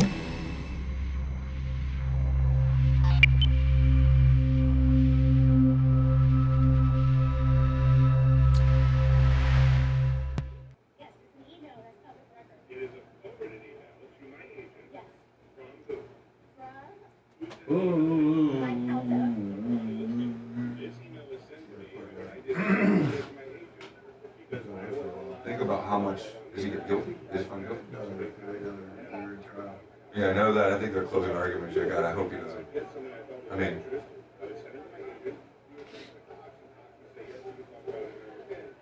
the guy was threatening people on subway, and he'd been arrested a couple of times for assault and battery. What was he doing? Did he shower with you? It was a huge suite, so it had like a double shower head. You three showered? Yes. And then did things start off in there? A little bit, and then we moved out, and I thought it was customary to try to like hook up with the chick first. You know what I'm saying? Like, I didn't want her to feel like I was just trying to get with her man or whatever, but she was like, no, I can't have any more fun because that time or whatever. She's like, but I would love to see you suck my husband's dick. So you did that? Yeah. Did he fuck you too? Well, but do you think you would have gotten arrested if you Not saw of his that, face. He wouldn't let me and take then you pictures of his tried to face. Was it decent? It was decent, yeah. Did you come? I would have got arrested. Can you come? Yes, yeah, absolutely. I mean, can you come? I mean, can you come regular? Like, I would say, honestly, 50-50. Really? That's like an honest answer. Chicks who say they come every time, they're fucking lying. Now, I hope you don't take offense with this question, but I have to ask it. You know, we were out a couple weeks ago. We went out and we were hanging out at a venue, right? And saw a couple guys that I knew. You met them. I introduced you to them or whatever. And you went to the bathroom, and one of the guys, I'm not going to mention any names, he comes up to me and goes, dude, fucking 20 grand right now. 20 grand right now, I'll fuck the shit out. Tell her 20 grand. And I'm like, I'm not going to tell her that. Yeah, that's fucking. She's not gonna do that. That's not her. You know, whatever. I didn't know if you take offense to that. Now, what happens if a guy says that? I mean, is it somewhere? What if the guy's kind of good-looking stud and he's got a lot of money? He's like 20 grand right now. I'll give you 5 grand right now. I've been offered 10 pretty consistently. And I wish I could do it because I would have a lot more money if I did, and a lot of my friends do and whatnot. And I have nothing against it, girl. Make that money. Right. But I mean, what makes you draw that line? Like, where's the line then? I don't know. It's in my head somewhere, and what if you I just can't get myself around What if you it. were attracted to the guy? There's some guys you fuck for free. Yeah, I fucked this guy for free. I know, but like, what if you're attracted to the dude and he just happened to have 3 or 4 grand as well? I don't know. It's never actually happened. Like, good-looking guys never have to pay for it, I guess. Okay, what about this? What if he was a good-looking guy, you guys fucked, and then after you guys were done, all of a sudden he left 5 grand on the bedstand and walked away? Would you take the 5 grand? Yeah, fuck yeah. Yeah, fuck yeah. Okay. And if he was good-looking, you'd probably be blowing his shit up anytime you're a little bit low on some spending money. Yeah, probably. Now, Stormy, I know that I'm going to really throw you a curveball here. You're going to probably not want to do it. But I figured since you're a porn star, right? Why don't we pick one of our guys here for you to make out with? She got him. Good. One of these guys? Well, like somebody in the rooms here. I mean, why not you and Spice do a makeout scene? Yeah, a makeout scene. I mean, just a makeout scene. No, I mean, just a fucking, because just because you're a porn star, and I know that you kiss on film. Which is strange, some girls don't. I know that. They'll take it in the ass, but they won't kiss the guy. Go figure. I get that. So why don't we send Spice Boy to the bathroom and brush his teeth and do mouthwash, and then Look at his face. And then doing that after I kiss her, if I'm not mistaken. and then Excuse me. No, hold on. And you guys do. I hope you fall off your tricycle on the way home. Hey, you guys do like a quasi makeout scene, like a 1-minute makeout scene. I mean, what do you do? What's wrong? Because that's what you. I mean, that's how you roll. That's what you do for a living. cares? That'd be like me walking in and say, "Hey, Bubba, grab that microphone and try to do a little bit of a show." I'd be like, No problem, buddy. No problem, buddy. Give me that mic. Give me that mic. You're an asshole. You're an asshole and you suck anyway. Let me show you how to work Let me this show. mic. Give me that. Give me that fucking But would you really do it? Oh, yeah.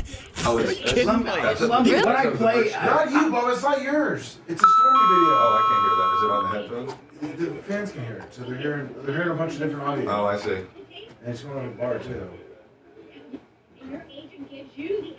You're telling me 2 weeks before a doctor got the tape, and your agent gives you the address.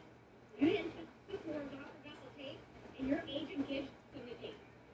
So you're telling 210 Elizabeth Street, New York, you are to send this Fred Walker. And then he said, AJ Hilario, Kara Walker.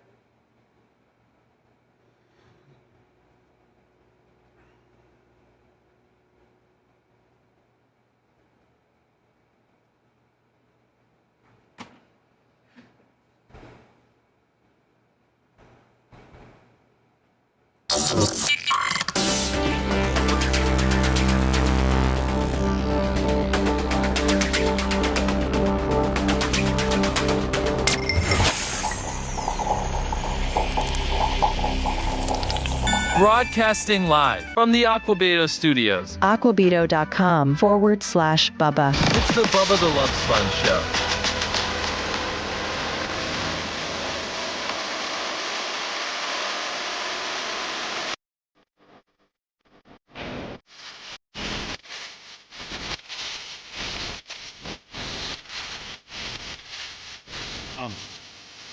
Janiaco in lieu of his brother. Dan will be here tomorrow night, I think. Jay, any did you hear the call from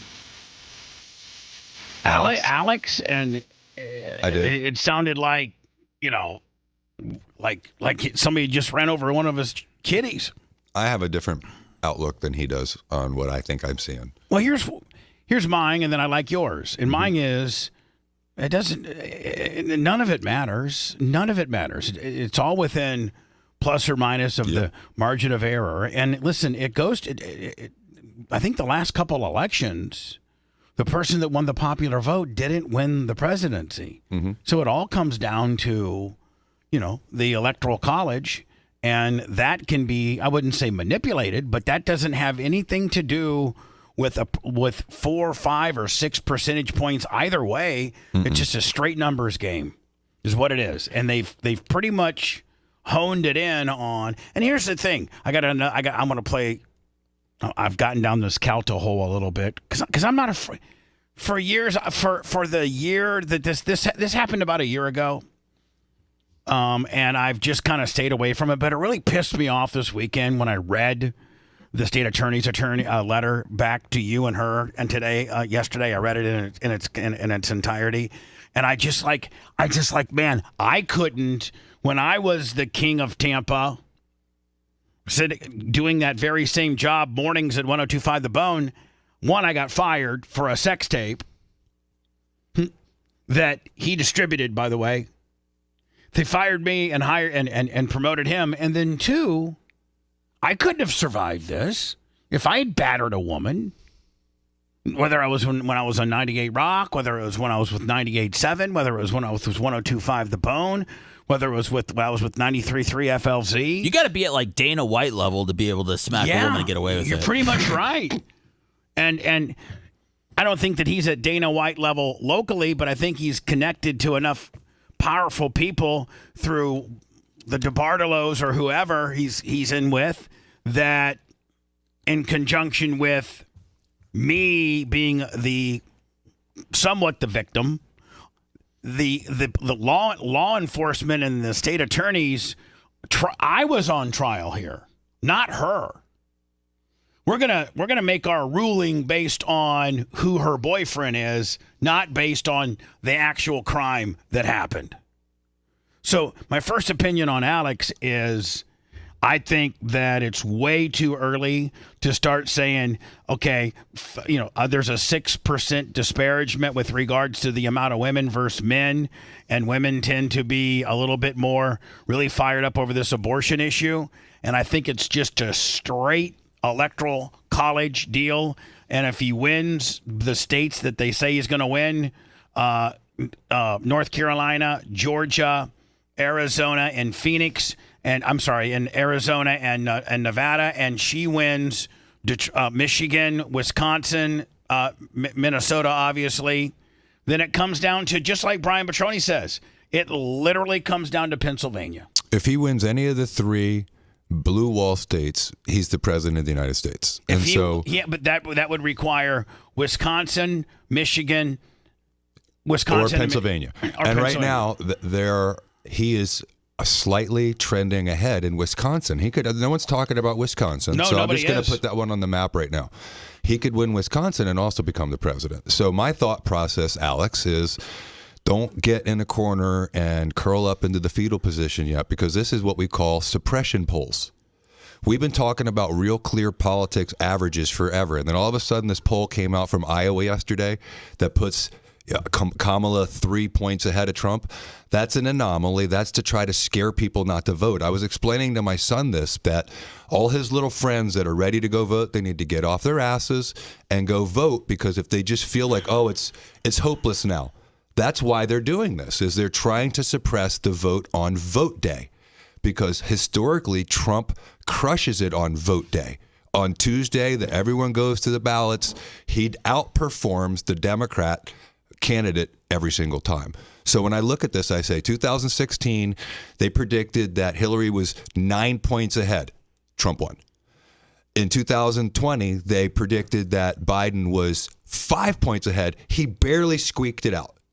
And so if they're anywhere near that, I'm just saying I don't trust polls, and this isn't a for Trump or against Trump. Right. I want everybody, I'd like Mark Jones or whoever. I don't want anybody to think that we're endorsing anybody by our rhetoric. We're just saying that it doesn't throw everything out the window right now. Yep. We are in the battle.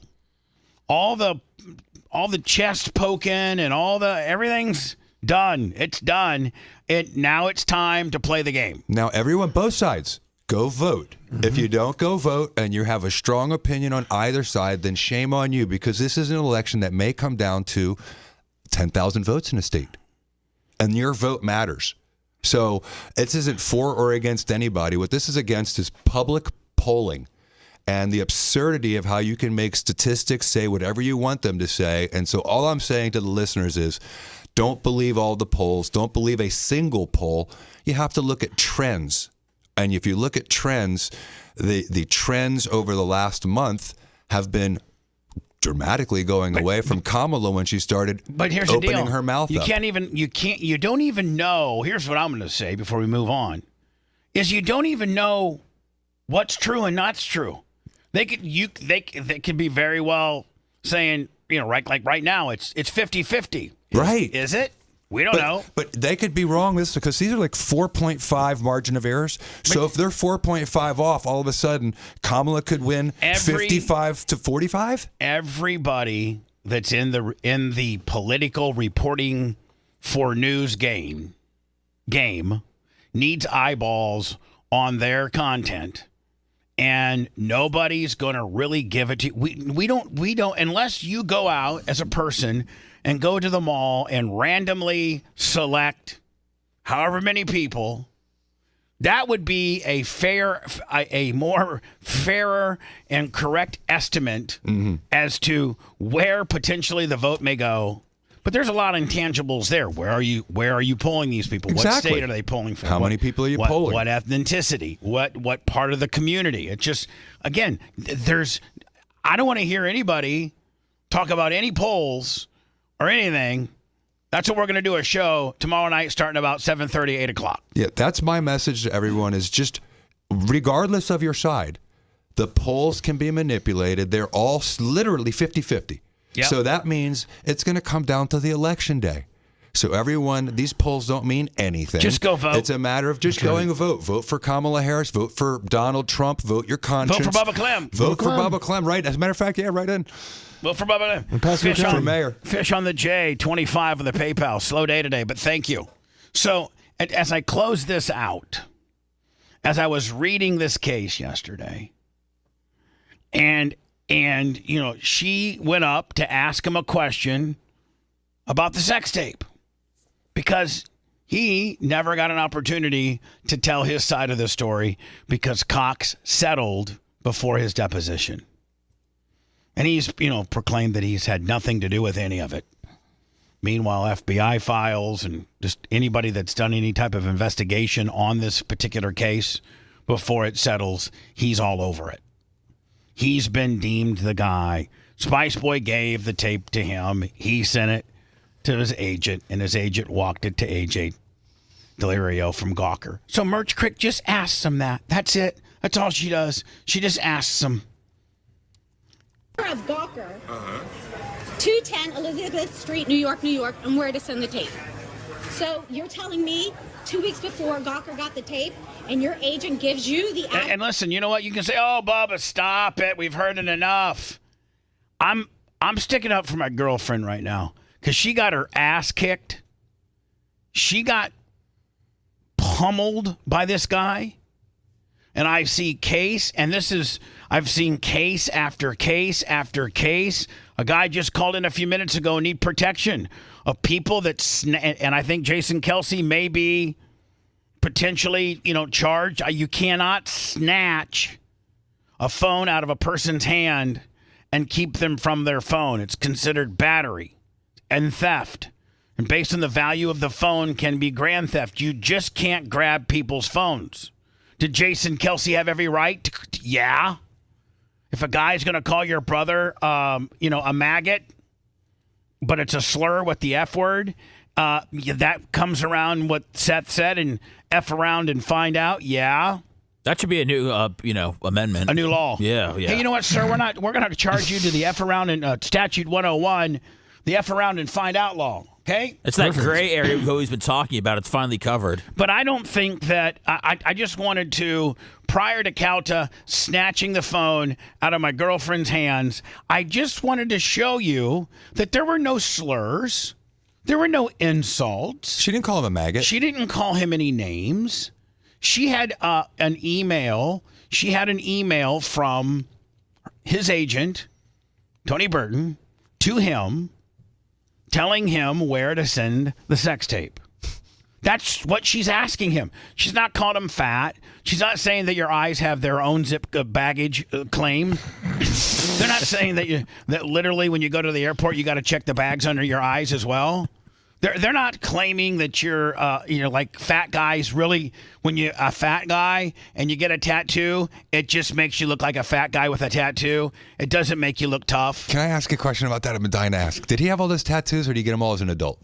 All as an adult. That's like the biggest jerk off move in the whole you wanted world. to say It's douche. like, are you kidding me? Yeah. You're so cool that you get tattoos when you're 40? Right. Come on, I think he man. looks super cool. He is. I like Right. that dagger. So I just want everybody to know, listen, the guy that called Jason Kelce's brother, Travis, a maggot, but it's a gay slur for dating Taylor Swift, that's irritating. That, I can understand where that would, where a guy might get his phone snatched up for that. But I wanted it in full disclosure to show you what triggered Calta to snatch my girlfriend's phone. She wasn't making fun of anybody. She didn't make fun of your children. She didn't make fun of your wife. She didn't make fun of you. She was only asking you about an email that's public record. Right. That's it. It's a public record. She found it online through the Gawker v. Cox. The Cox v. Hogan lawsuit. Yep. That's what she found. It's you guys could go find it if you knew where to look. And that's what she got her phone yoked out of her hands for. Because she got him. He flipped out when he realizes she got him, and then he says, "How pathetic is your life?" And she says, "Your life's pathetic." And then he grabs. Rather than they answer the phone, rather than you say, "Get out of here," he flips it around. She's got him, and now he flips it around on her and says, "How pathetic are you?" Well, I'm pretty pathetic, obviously, but you won't answer the question. No, instead, you're going to grab my phone. You're going to delete this particular exchange. Then you're going to push me in the face. Then you're going to have a guy that's a felon that Cox hired grab me and take me outside, and I got to sit on the curb for 9 minutes while you guys have my phone and you go through it. And then the cops are going to come. They're going to Erica's going to tell her side of the story. They're going to take Mike Kelce to the back. They're going to Mirandize him. But he's already blown in 3 or 4 phone calls prior. This is all on the investigation record. By the way, this is none of my opinion. And he gets Mirandized, and then the woman who Mirandizes him was told to leave. Stop. We're not going any further with this. Tape? I've never sent a tape. You got the address from your agent to send the tape. You have no idea what that was about. Okay, what else were you going to send to Gawker? You have no idea. You're just lying. You act like a tough guy on the radio all the time, saying you're going to tell the truth. I'm being as nice to you as I can, and you're wrong, but you don't want to admit it. So I don't know what more you want me to do. Are you admitting that you got the address for Gawker from your agent? I don't. No, I did not. You admitted the other email. Yeah, because the other email was true. This is from Mike Kelce. You're assuming you know what that's about. Okay, so your agent gave you Gawker's address 2 weeks prior. Hold on. So, again, your agent gave you Gawker's address 2 weeks prior. Your agent gave you Gawker's address 2 weeks prior. How pathetic is your life that you're here fighting this fight? How pathetic is your life that you are My life is not pathetic. Look, turn around, look at these people. Turn around, turn your camera around. These people are here to see me. I don't give a shit. Man, pretty narcissistic. I was just going to say that These word. people here see me. You don't have and then she said, you don't have permission to take my phone call. I mean, to take my phone. To see me. I don't give a shit. And he says, I don't care. Now, if he had just given it back to her, case over. Right. No, same outcome as we got. If he'd just given it back and not smashed her in the face and had a felon remove her, and she had to sit on the curb for 9 minutes while he pilfered through her phone, it would have had the same outcome. Nothing. No file. You're lucky that he didn't file charges on you. You don't have permission to film me anymore. All right, so we're going to stop this. How pathetic is your life that you're here fighting this fight? And then I was looking at their investigation, and they're like, well, by the way, this videotape that you see here, this was provided by them. Right. Our best evidence is from them. Thank you. This whole exchange was not from her phone. It was from Mike Oliveira, who was taping this. This is all from Mike Oliveira. Which he's management, right? Yeah, which he's management. And then, hold on now. But in the investigation, they're like, well, the video that was played is only a little bit of upon looking at other evidence, other video from the gun shop, which at the end of the day, like, how's it going to be any different than this one? It's just going to be a different angle. Upon looking at other evidence, upon looking at other video evidence, we've deemed her to be the aggressor, and he was simply pushing her off of him. Okay, let's say that's true. You didn't address the fact that he took her phone. You didn't address the fact that he deleted videos from her phone, and you're not addressing the fact that you smashed her in the face. So when you talk about force, like in general in Florida, if someone's fighting you and they're using your fists, you can use your fists back. You can't escalate. You can't bring a gun to a fist fight. If someone has taken something from you physically, you are allowed to justifiably, with the same amount of force, get what was forcibly taken from you. That's called justifiable force. And so if this was someone who was trying to physically threaten someone else, she could go there. Someone else in the crowd could have done the same thing she did. Well, there was in Florida, I'm allowed to do that for somebody else. There was one person that stepped up to the police department and gave a report that mirrored what Merch Crick said. Nobody else wanted to be involved. No. So physically, theoretically, if I were there, I could have gone over there and said, give him the phone back now. And I could have grabbed him by the shoulder and said, give the phone back now. So here's the one line, Jay, that I want you to. That's the most important line right there. Mike, this is the Merch Crick. And Mike Oliveira's management there. This is how you get managerial involvement from the radio station, and it's a radio promotion. Seth, am I right? Mike Oliveira's management there. Oh, yeah. And so he's watching the whole thing. No, hold on. This is his phone. I know. This is his footage. They'll give it to you outside. Go out and they'll give it to you outside. Now stop right there. Mike Oliveira, I want my phone back. It's over. Give the phone back, Calta. It's over. Right? So if the management had stepped in and done what management is supposed to do, which is control your on-air personalities.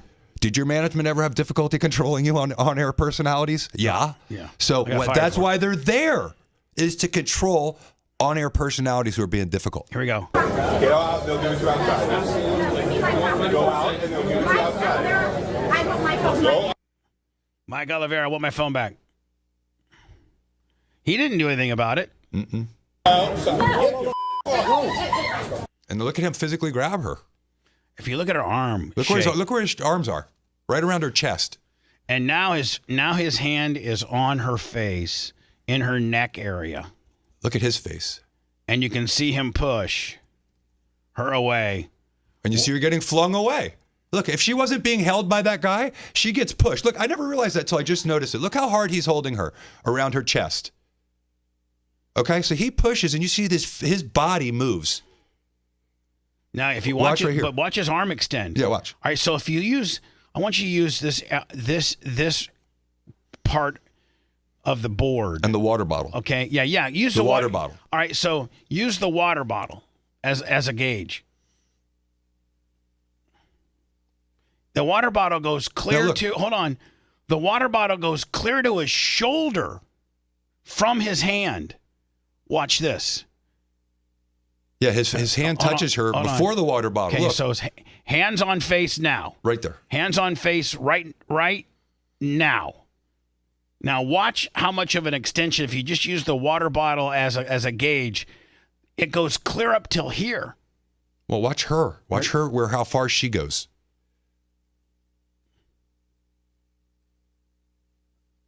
Right? He's pushing her. Now, look, the other guy's holding her, or she would have been flung onto her ass. Yeah. He's preventing her from being thrown on the ground. Thank God for him. Look, watch. I hate hearing it.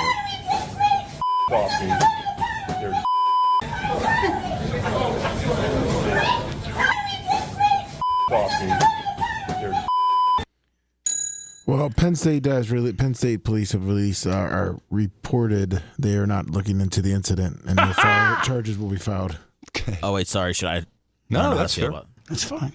It wasn't a young woman who was attacked by a 350-pound. No, it was a drunk ass college student that was calling your brother a racial slur. Right. It wasn't a 108-pound homophobic. Homophobic. I'm sorry.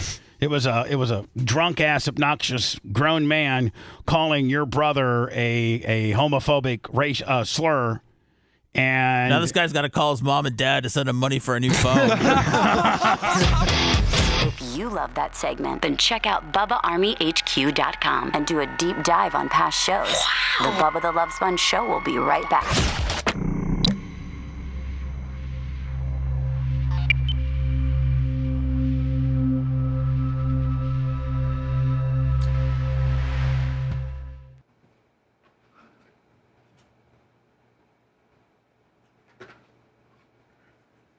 Sorry, people would have to relive it.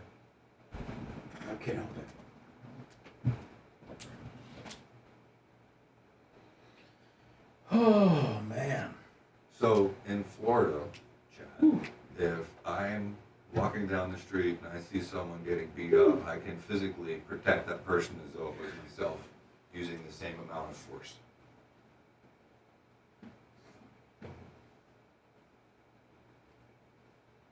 This time change got me fucked up, man. I'm tired. Me too. think it's an hour ahead. No, I know, but it fucked me up even more. I fell asleep so early last night.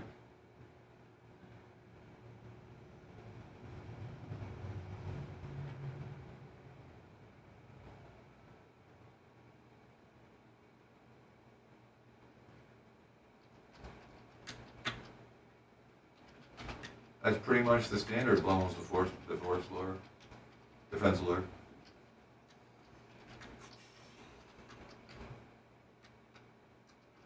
I agree, Glenn Longnecker. They've been amazing the last 3 in a row.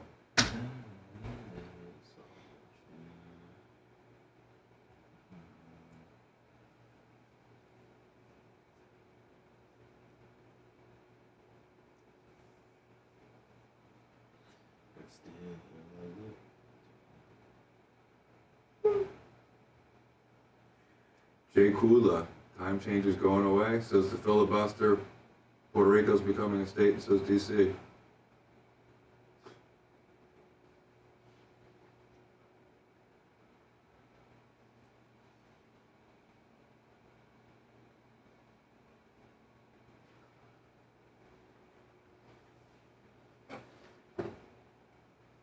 Is Spice Boy making out with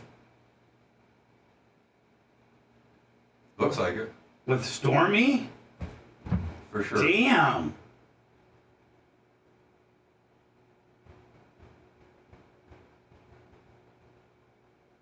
It looks like it's at the Bone Studio. No, that's my studio from over at Lemon Street. So when she talked about being so scared in the room, I mean, really? She's had like 10 guys waiting for her.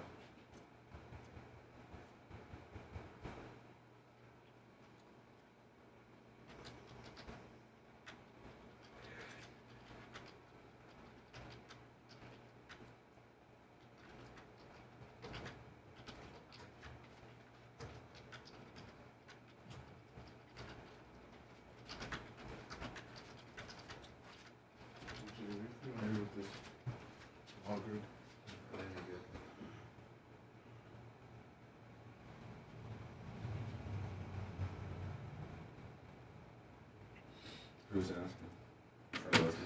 Is it for criminal? Yeah. Is it Hillsborough or Pinellas? Pinellas, Kevin Hazlett, Hillsborough, Pinella Jr. I don't know those guys. The guy looks awfully young. You need somebody connected. If it's Hillsborough, like I said, Norman Pinella Jr. If it's Pinellas County, I go Kevin Hazlett 10 out of 10 times.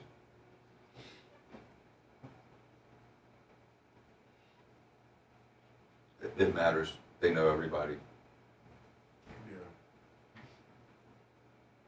And this isn't, I don't know anything bad, or I don't know anything bad about them. I just don't know anything good about them either.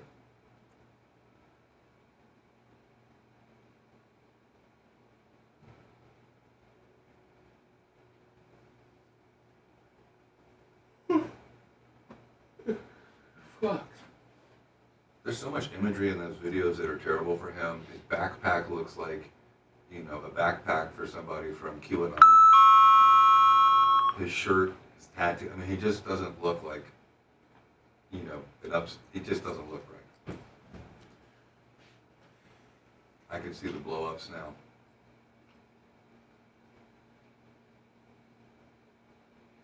Down bingo, 82 months. You know, Paul Riders, I understand that. I think anyone that happened to a loved one will be as upset as he is.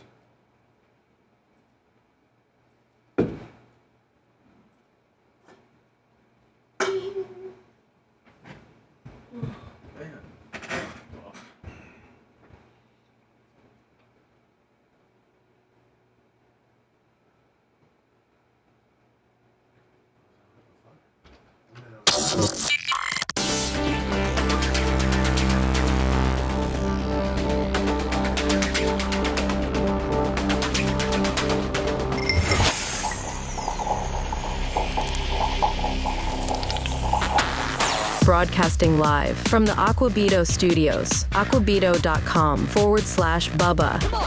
It's the Bubba the Love Sponge Show.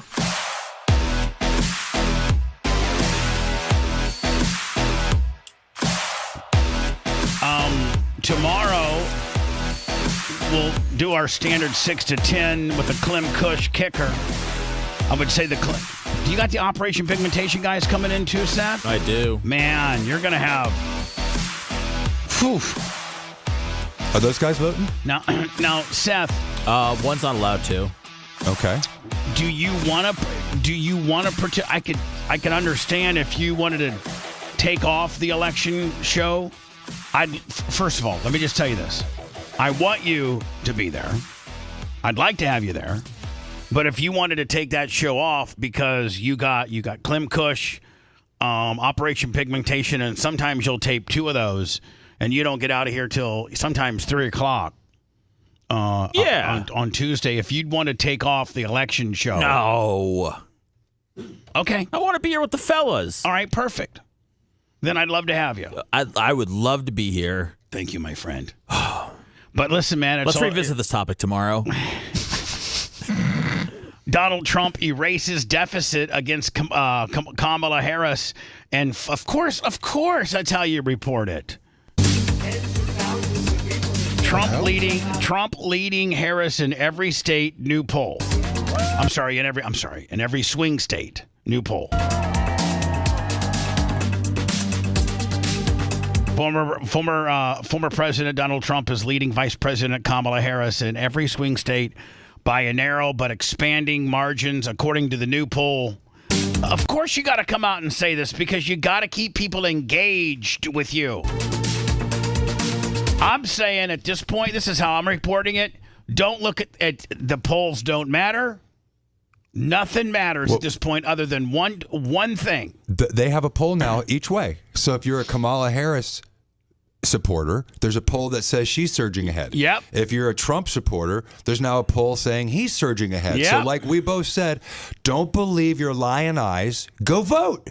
Right now, go vote. All that's left, we can sit here and argue till the cows come home that all that's left is for you, if you haven't already voted through early voting or through mail-in voting, is to make sure you get your ass. I don't care how long that line is. Nope. You get your ass out there and you vote. I don't want to hear people in Florida saying, well, I'm not going to vote because I like Harris and Donald seems to have the Donald's up by 7 points in Florida. No, bitch. You go vote for weed and abortion, too. Yeah, go vote for weed and abortion. Great point, Seth. And hunting and fishing. You know what? Skip the presidential one if you like. Do the hunting and fishing, the abortion with the weed kicker. The only poll that matters is the votes. And let's see what the votes come out as. The polls don't matter. It's done. It's our last day of having to deal with this. I'm just glad as of Wednesday, we'll no longer get, just as you watch television, inundated with every damn commercial being, this guy sucks, that guy sucks, I'm the best. I'm the best, you're the best. I'm the best, you're the best. Donate 5, donate 10, I'm down 5, yippee-oh. And how many texts have you gotten? Stop to end it. I mean, jeez. Hello, who's this? This is, I think you said I'm Fred from Pasco. Oh, yeah, Fred from Pasco. Yeah, Fred from Pasco. Go ahead. I just wanted to say one other thing. I know there's a lot of people, like, probably locally, that don't want to believe what you're saying about the 2 people who scanned that whole tape from you and then turned it over. And so I know for a fact that both of those individuals for sure were involved. I don't know who got it, who gave it to who, but I know for a fact that person A that you said benefited. I was part of a business that he got at least $50,000 for it. I know. Person A did. Whoever, the one you said took it from you. And I know that for a fact. I was part of that business that he then bought into, and he told me specifically that's where he got the money from. Yeah, I might want to put you on hold, my friend. Yeah, I was going to say, can you put that on hold, Pasco County? And talk to you private Fred from, and that's just your name, Fred from Pasco. Mm-hmm. Okay, Fred from Pasco. Yeah. Can I put you on hold, my friend? Yeah, man. All right, let me get Fred from Pasco's info. All right. We looking at a last-minute cameo under the dock?